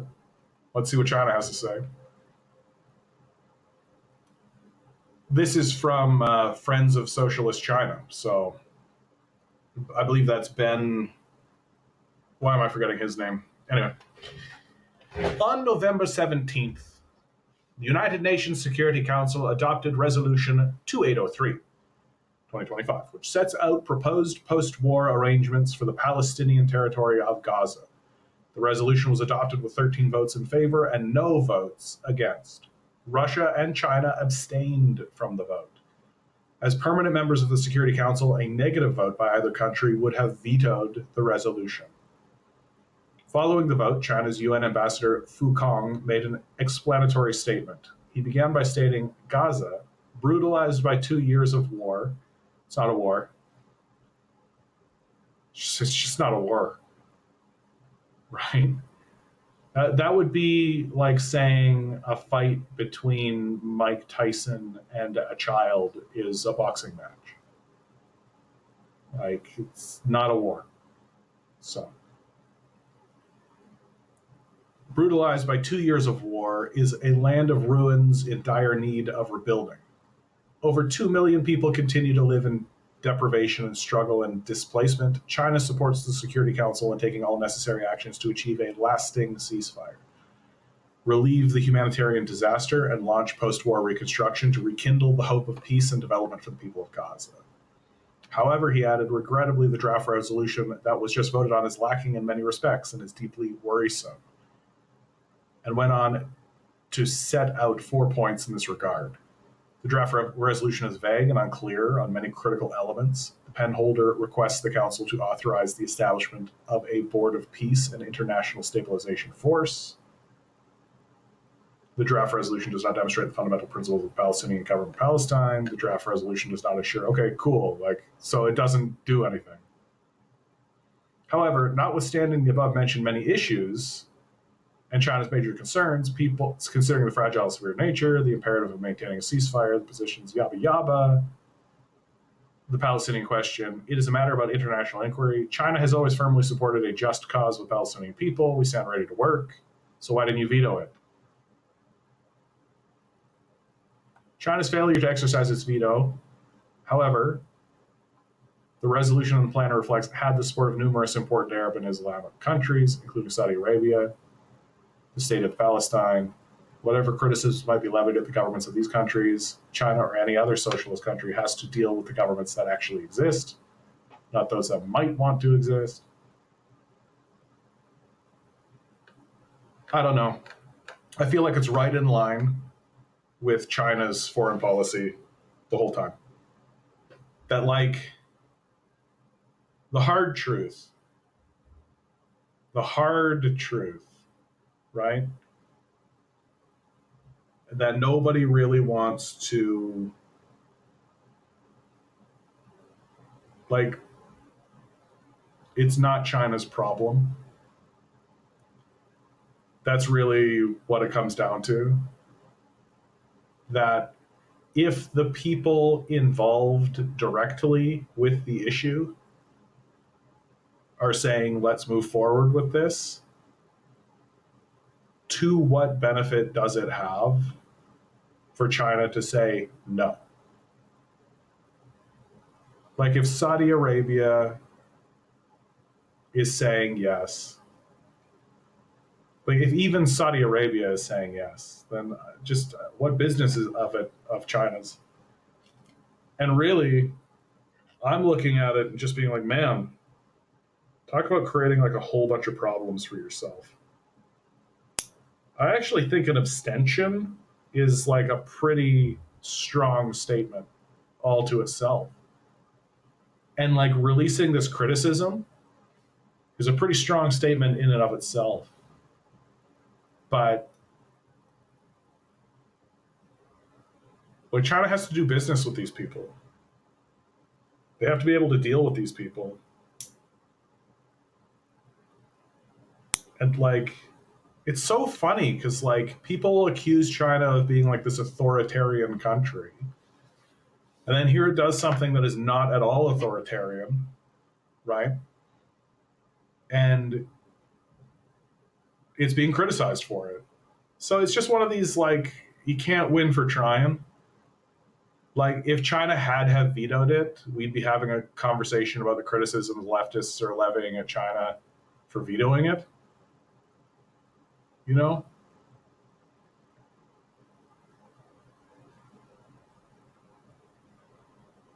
I think it's asking too much.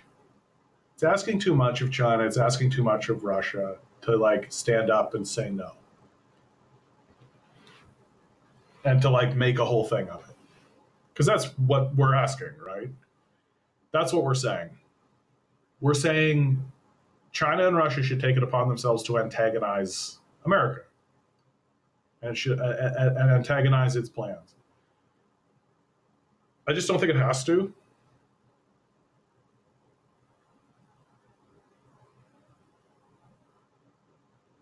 Like, it just doesn't have to. And that's shitty, but like, if China's goal is to aid in the region and is to go after Israel, I think that there are other things that it should be focusing on, and it does focus on. I think that a resolution passed in the UN is not really something that's going to be the deciding factor. Yeah, China's foreign policy on Palestine is a two-state solution bullshit. You're not wrong. It's just, you're not wrong. Like, my feeling on this is that China takes, like, China's critiques are probably accurate. Like, it's once again, like, it's China takes the long view, right? It's China being like, okay, cool. So, like, if we stand up and we, like, veto this, what happens to us? What's next? What comes down the line? Nilo says, creating bigger waves over this is not a bad idea strategically. The West is on the ropes in the trade war. Now is the time to apply this kind of pressure.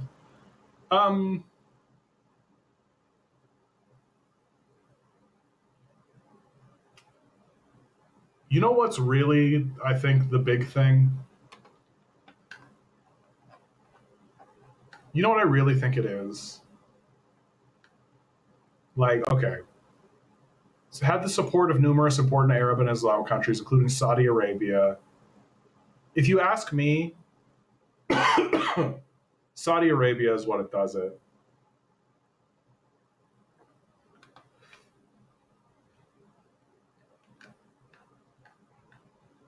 The Saudis are right in the middle of a pivot towards China. They're right in the middle of it. China knows it. Saudi Arabia knows it. Like, if you don't think that Saudi Arabia and China are connecting with one another in a big way, I don't know what to tell you. I don't know what to tell you. One of the biggest events in modern history happened last year. Was it this year? Who cares? Recently. Which was the Americans, the Saudi Arabians started to trade oil off of the dollar. That's one of the biggest stories in modern history in the last 50 years, for sure. Like, it's a huge international story that gets absolutely no press and nobody talks about it. Nobody cares. Because it's kind of a little bit difficult to explain why it's so important. But it's probably one of the most important events that has happened in modern history. The Saudis trading oil off of the dollar.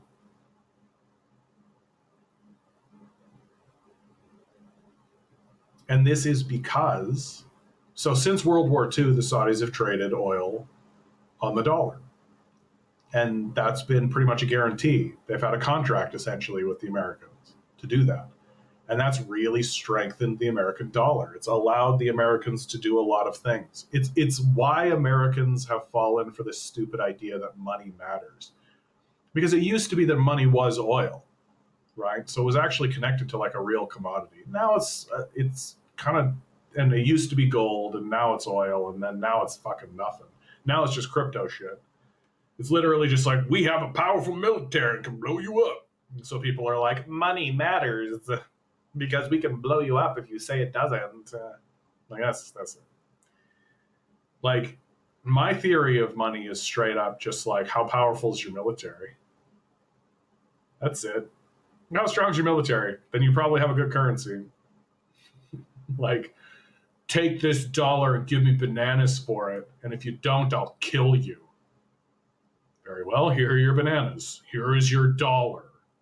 Have a nice day. It's pretty much how it works.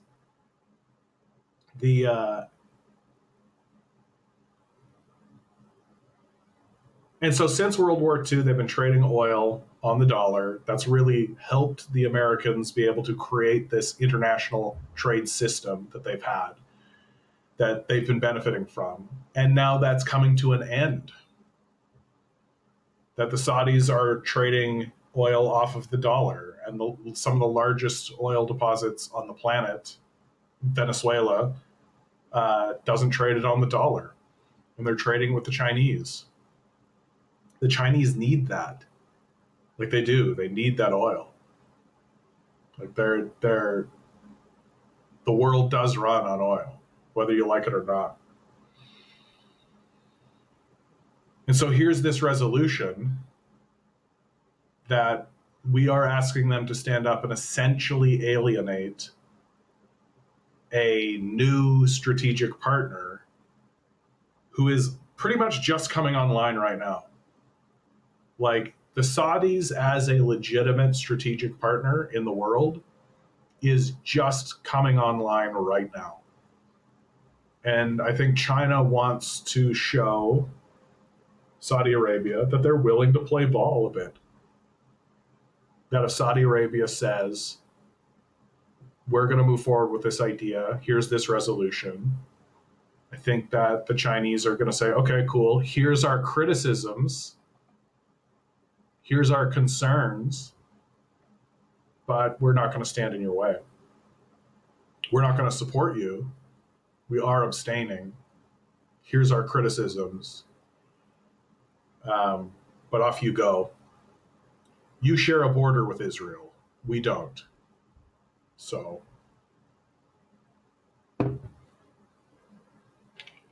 I think that's my thoughts on it. That's my thoughts on it, is that, like,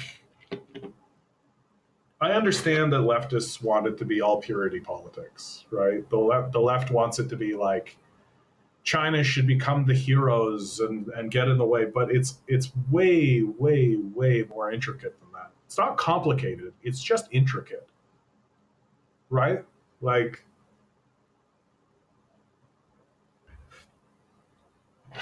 I took some vitamin D just there, just so the haters don't come after me in the comments. Because he's popping pills on stream. Vitamin D.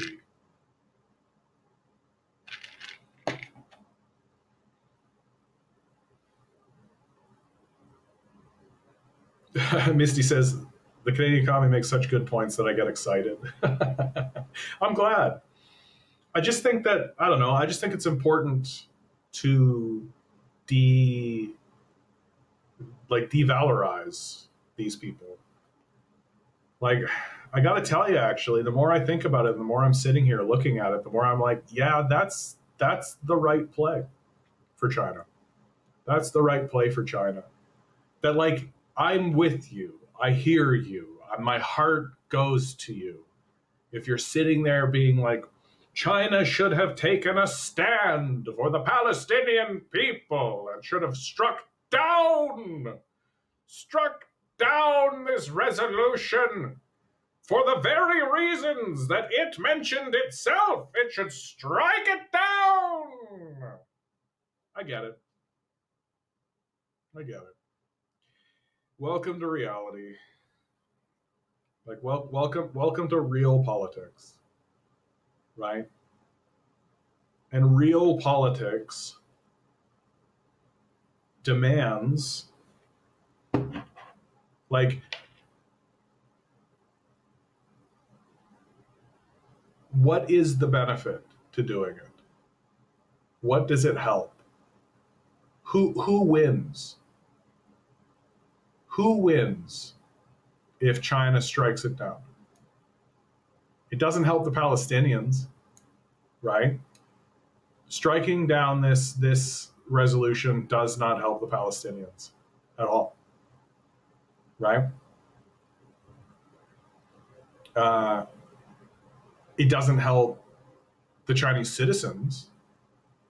In fact, it might hurt the Chinese citizens because right now, China is moving towards a larger integration with the Middle Eastern economies.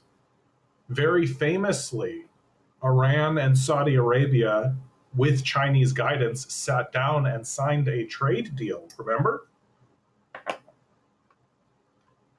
that? Again, like another moment that I think has gone completely under the radar and doesn't get talked about.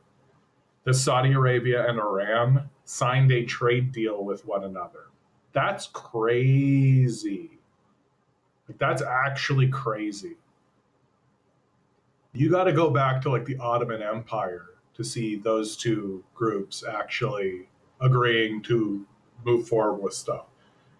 Yep. China brokering. Like, you'll notice that a lot of the Iranian talk has kind of dissipated. And I think it's because the Americans know that if they want to maintain ties and good relations with the Saudis, which they do because they have oil, right? And Saudi Arabia is not just like going to roll over.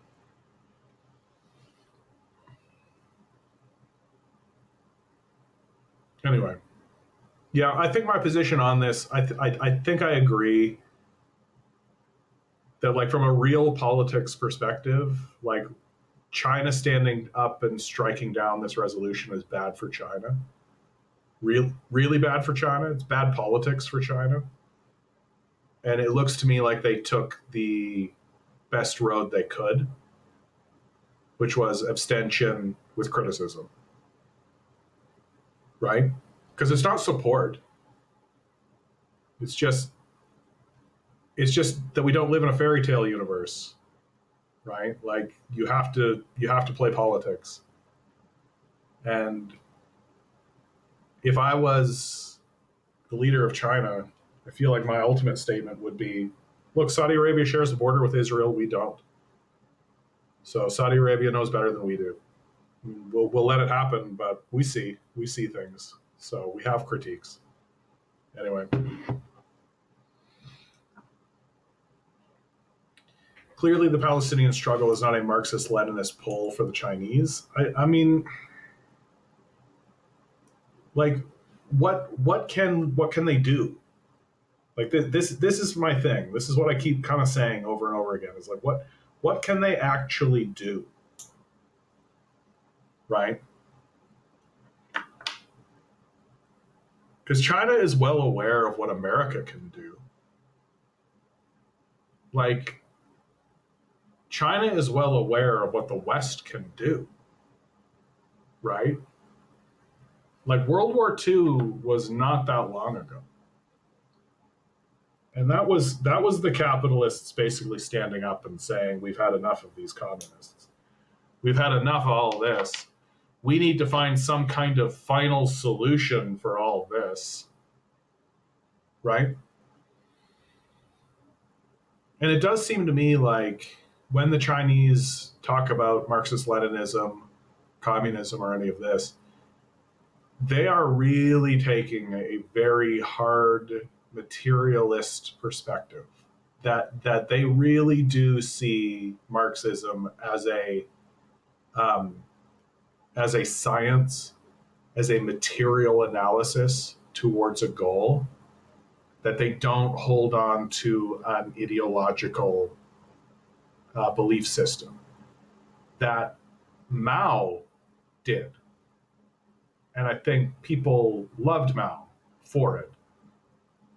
But I think that everybody that has followed since is very much like, okay, how do we keep the wheels on this thing?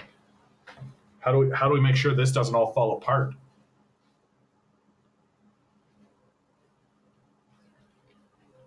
And China takes a long view. China takes a long view. So once again, I find myself saying, yeah, welcome to reality, baby. It sucks. I too wish that China could sweep in and destroy America and Israel in a single blow.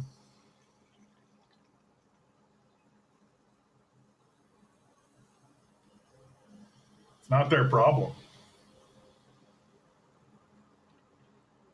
We should just be grateful that they levied criticism. Like, really, we should just be grateful that they levied any criticism whatsoever. Right?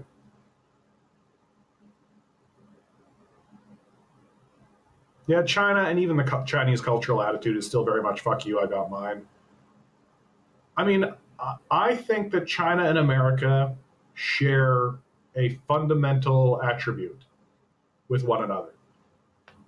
That the American attitude is we're the greatest country in the world. I think China agrees with that statement. I think that China and the Chinese also think that they are the greatest country in the world.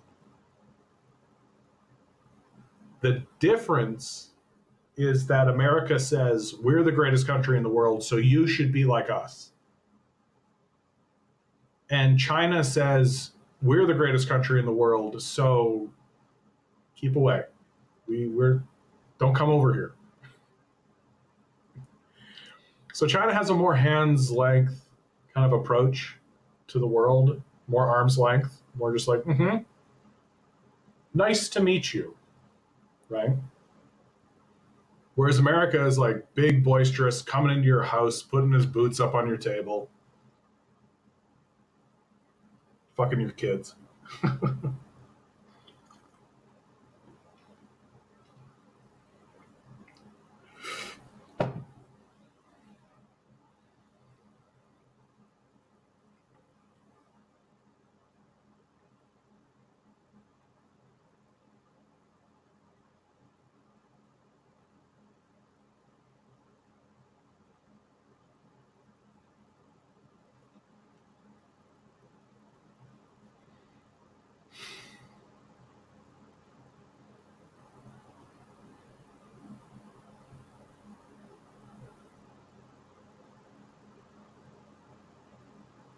Like, if you really want to know how fucked up the people in power actually are, you just need to listen to them talk about things like the Palestinian genocide. Like, there's this Obama speechwriter who's taking the rounds now, and was talking about the genocide in Palestine, and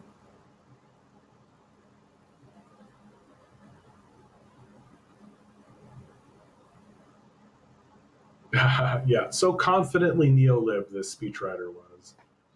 And she was saying that the problem that they are facing is that people are seeing the genocide, so it's hard to have a conversation with the youth. It's like, yeah, sweetheart. Like, turns out that when you have a ridiculous ideological worldview and you smash it against reality, the one that often survives is reality. Not always. Not always.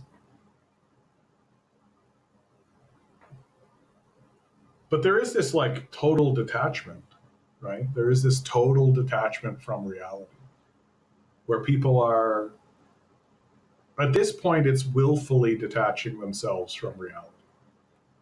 It's not as bad as someone like Elon, but there's a lot of them out there who have bought into the death cult, uh, who seem to believe that there is a nice wing of the death cult, that somehow the death cult will result in benefits for anyone.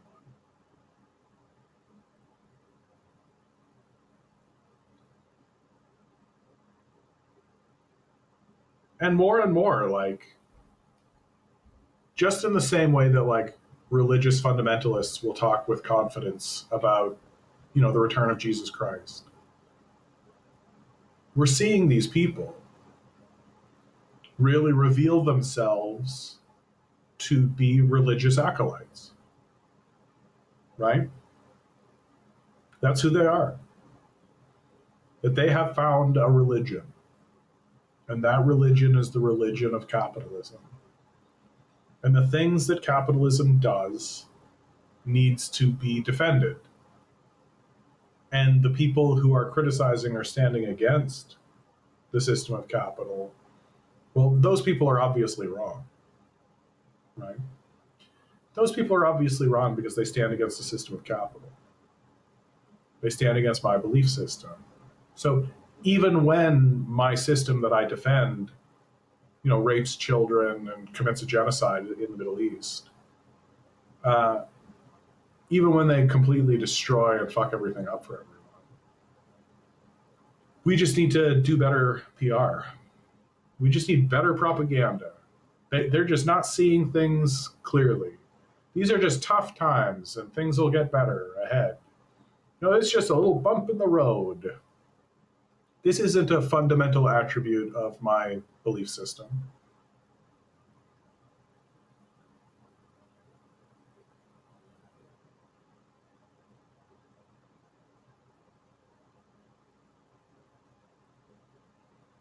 Misty writes, yes, they actually believe they are rich because they are a doctor and a lawyer. It's such a shame.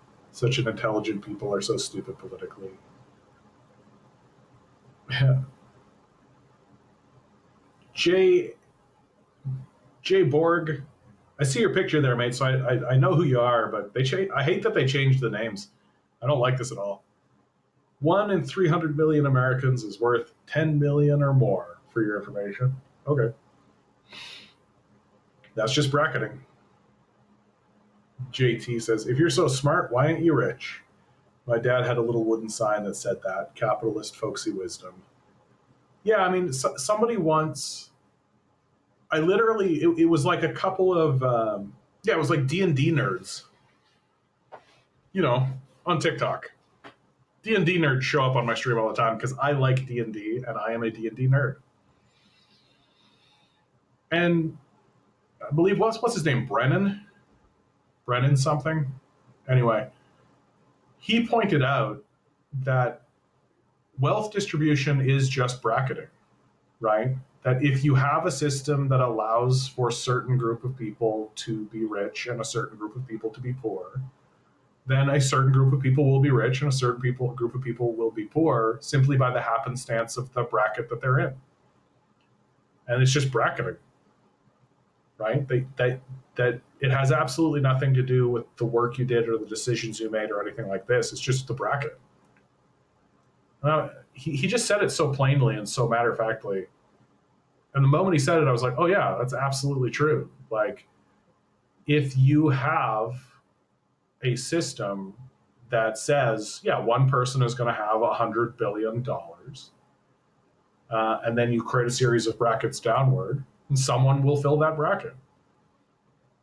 And they'll just fill it by the nature of time moving forward. And there's no intelligence to it. There's no thought to it. And big surprise, the people who are the richest happen to be the people who are bankers, like happen to be involved in banking, happen to be involved in hedge funds. Like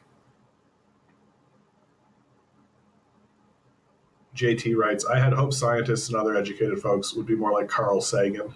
Yeah, as things get this bad, but aren't. The real education that people are denied is the history of the struggle they've lost.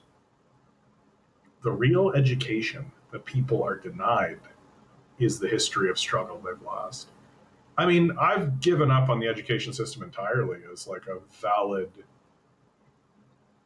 like in America, it's clearly failing its primary objective. Like the primary objective of any education system should, first and foremost, above anything else, be to teach people how to read.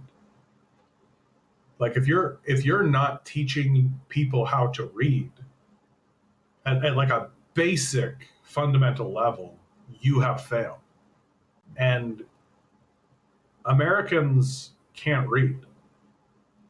Like most Americans read at like a 6th grade level. Like that is a fundamental failure of an education system. So we don't need to discuss the education system in America as valid. We don't even need to get in to the whole propaganda idea of it. We don't even need to get into the conversation that, oh, this is just a propaganda outlet for capitalists to get people indoctrinated into a thing. Yeah, all that is true. Every education system is going to be like that to some degree. The American one is just so belligerently obvious. But no, the critique of the American education system should be at its root, which is that it's failing at its stated agenda, like the thing that it should be for. Right? Now you can criticize any education system you like, but if it's teaching people how to read and write, then it's doing something positive for your society. The American system is not teaching people how to read and write. And if your people can't read and if your people can't write, then your people can't think. You can't have like serious conversations with people. They can't really grapple with complex thoughts, right? They can't really live in abstraction.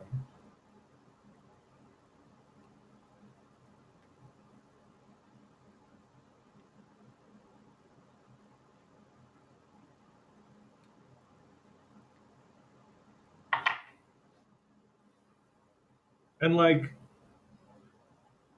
the education system as it exists in the West exists to vet for obedience. That's what it's for. And that's the only attribute it cares about, right? That every attribute is secondary to that. If you are obedient, they are willing to accept a certain level of incompetence. They are willing to let you be kind of a dullard if you're obedient, right? But if you're disobedient or you don't go along with what they want to go along with, then they vet you out, right?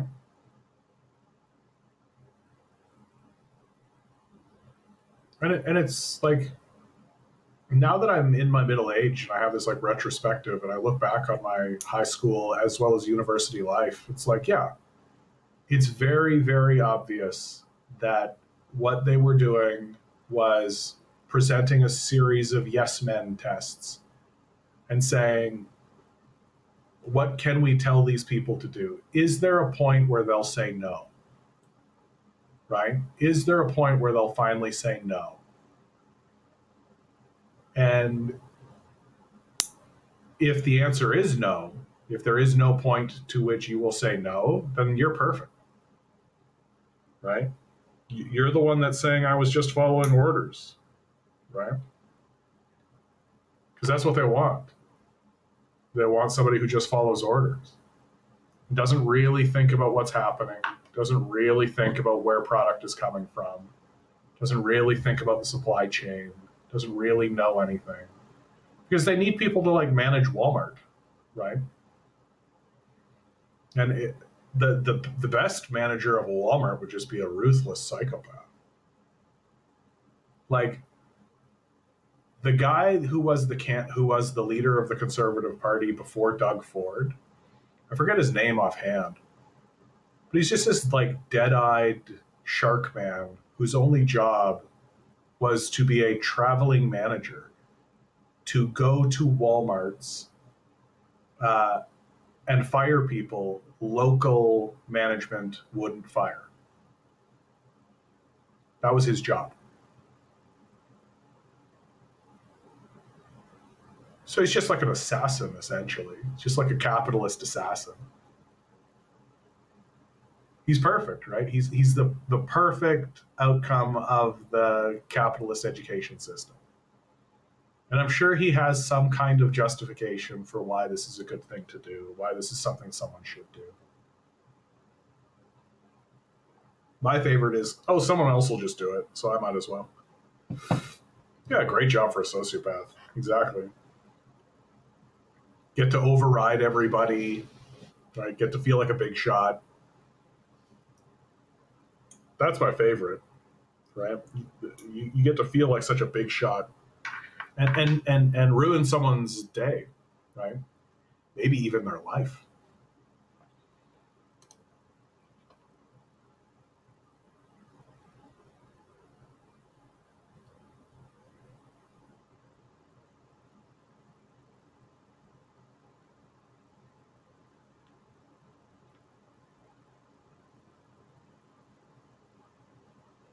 Yeah. Borg has it. The college system is a vetting system to determine if a person can achieve a goal and then play ball in the existing capitalist matrix. Yeah. No, I always pointed out, you guys have heard me talk about it all the time. I'm sure you're tired of me saying it, but like, there's a reason why there's an economics department and a business school. Like, there's a reason why there's both of those. Because if there's an economics department, why should there be a business school? Like, it doesn't matter. It doesn't make any sense, actually. Why would you need two departments? Why would you need two different, like, what is it that they're teaching at business school that they aren't teaching people in economics? If they're not teaching the same things, like, which one of these two is invalid then? Right? Why is there a business school? Why is there an economics department? Which one of the, like, and why did they create separate things? It doesn't make any goddamn sense, actually. The more you think about it, the more you're like, oh yeah, like, it'd be like having a history department and then a like study of the past department. Like, why is business school different from economics? Shouldn't those two things be exactly the same? Well, the reason why they split them, the reason why there's two, right, is because they needed, right, economics is theory, business is application, but it's a bit different, right? That economics is theory, quote unquote theory, so it's the religion. It's where the priesthood is, right? They teach the quote unquote theory, i.e., the argument for the religion. which has been disproven by this point. Like there's no credibility left in in any economics department in the West anywhere. If they're teaching neoliberal economics, and we had this conversation with Wing Wing, they clearly are, then they're just a religious institution, right? They're not. It'd be like a neuroscientist still teaching phrenology long after it's been disproven. So the priesthood exists in the economics department in order to give credibility to the system of capital, or give credibility to the business school. And the business school exists to have, so that you don't actually have to talk about the more serious failings of the system of capital. Like, you don't need to actually take people to the Congo and the cobalt mines or anything like this. You just teach them how to be managers of like a Walmart, basically. And so you have, like, nobody gets an accurate meta perspective. Nobody gets an accurate theory this way. If somebody dedicates their life to economics, then they're a priest. And if somebody dedicates their life to business school, then they're a stooge. And that's just how it's been designed. Nobody gets an actual scientific outlook. Nobody actually looks at what the system of capital actually is.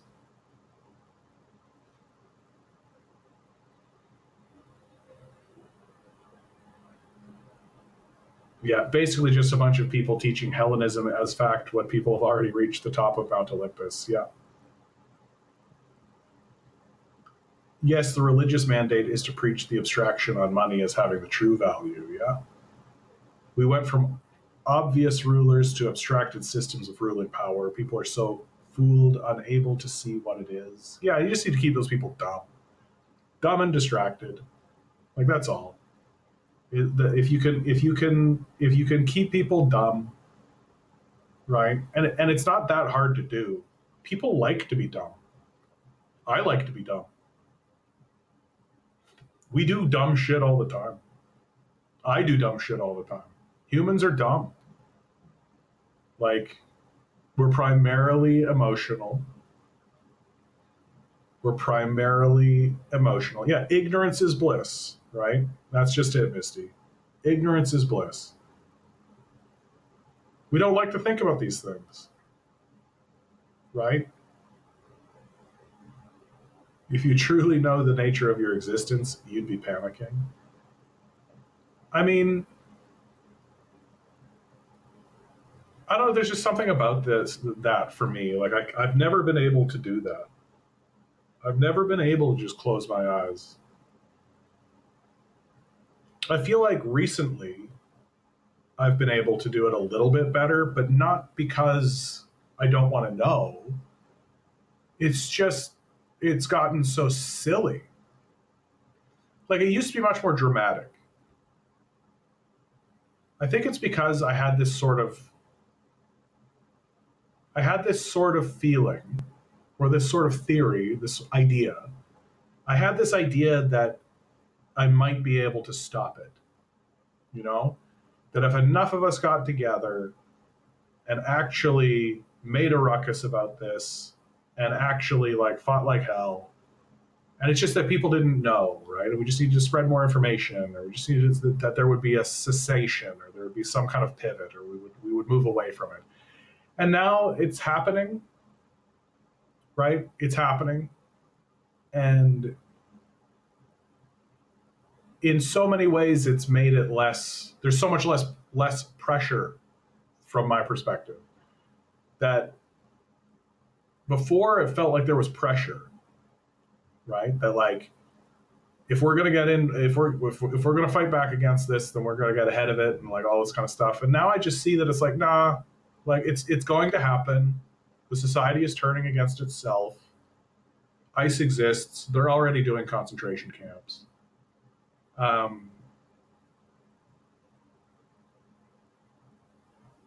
And so it's like, okay, at this point, you either believe it or you don't, right? That at some point, 1 + 1 does equal 2. And Now that 1 plus 1 does equal 2, and here it is, like I don't need to really make an argument. The leaders of the capitalist system are pedophilic rapists. Like, what credibility does it have? If you're still walking around being like capitalism's the bee's knees, then you're a Nazi, and we can move on. Like, and just because you go, I'm not a Nazi, doesn't make it true. Like, you're obviously a Nazi. You don't want to be a Nazi. You don't want to be called a Nazi. Don't act like a Nazi. Really straightforward, simple stuff. But hey, it turns out that the Nazis were stupid too. So, just like a bunch of vainglorious dumbasses. The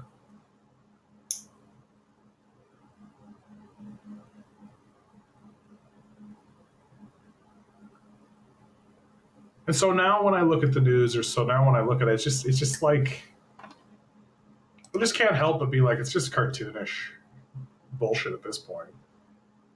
Like the car hit the wall. You know, I was trying to take control of the wheel, get the brakes hit, like hopefully avoid disaster. Well, car hit the wall, exploded. There's fire. It's like, and now I just feel like I'm looking at it being like, I don't know, I told you so.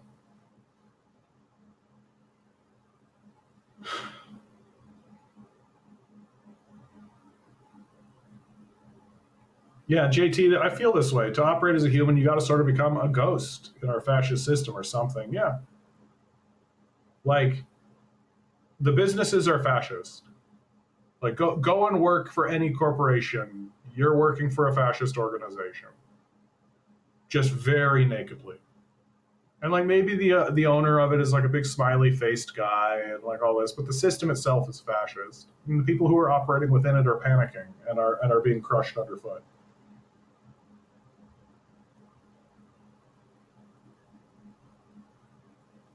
The true nature of being, this is from Borg, the true nature of being is a moment of sentience followed by nothingness. Too scary for most to accept. I don't know, I find that quite comforting.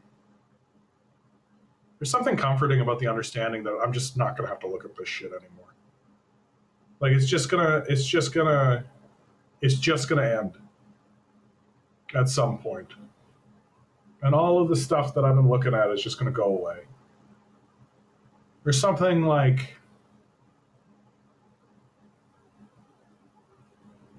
there's something relieving about it, you know?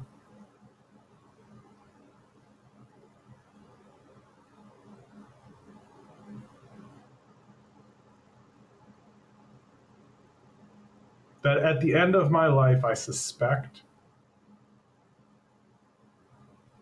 like it seems to be shaping up, because every human life is a faceplant, right? Like everybody dies, we all run into it. It doesn't, you can't not. You get older, you start to break down, you slow down, you degrade, you die. You watch your parents do it, and then you do it too, and you can't not. You can try your hardest, you can't not.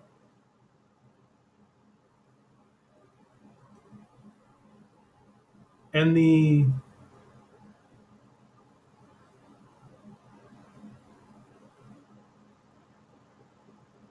you talk to old people, you talk to the elderly, and a lot of them say, like, you know what?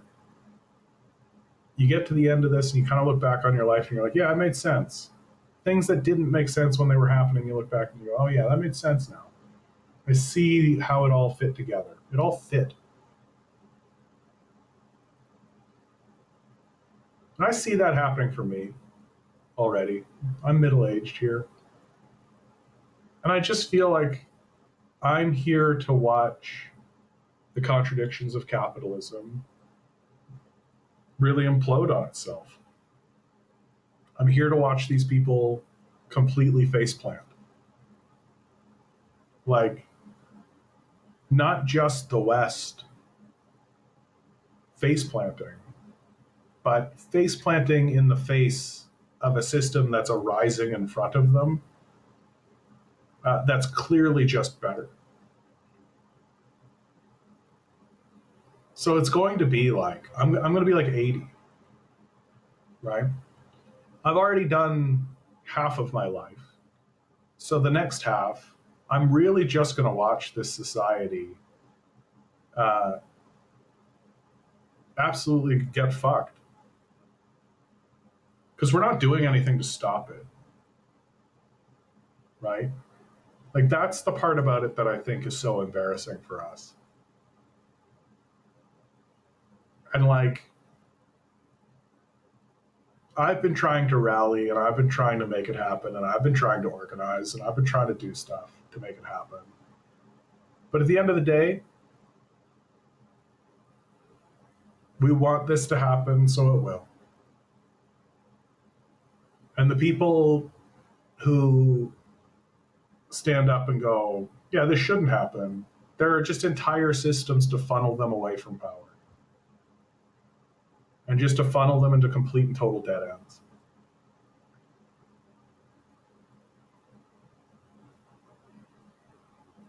And so the West is just going to catastrophically collapse inward. The empire is going to recede. It's going to be like pretty amazing, I think.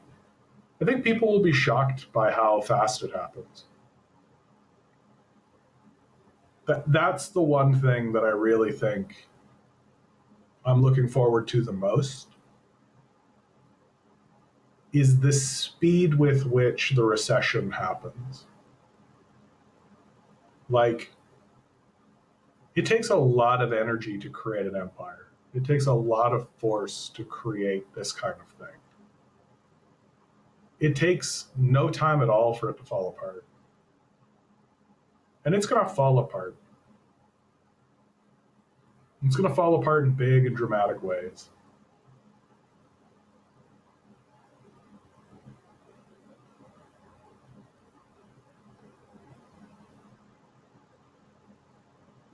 And what's crazy is it's going to do it to itself. That's the craziest part. That if I could go back in time and like say anything to my younger self, it would be, yeah, you're not going to do anything to the system of capital that's worse than what it's going to do to itself. It's going to blow itself up. And the people who are in power are just going to usher it in.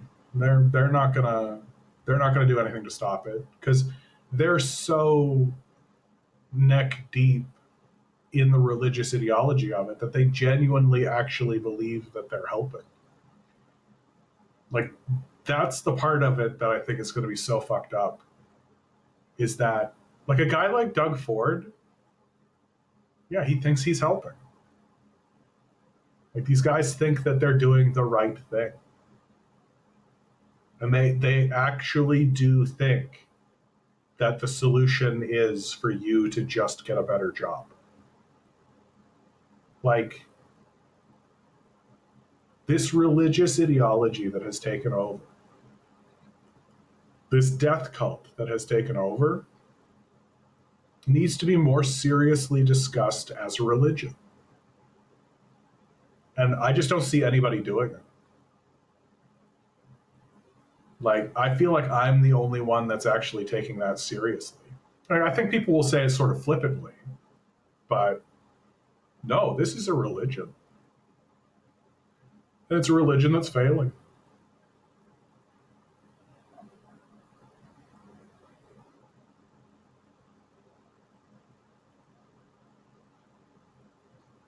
I think on that note, guys, I think I'm good for the night. Thank you guys all for being here. You're all so beautiful. Thank you for sharing this time with me. Thank you for listening to me. Always remember, each and every one of you is a quantum being walking around in quantum energy. These billionaires are spending hundreds of billions of dollars in the hopes you'll never realize it. You'll just stay the good little commodity they need you to be. Revolt. Rebel. Repent. Good luck. We're going to need it.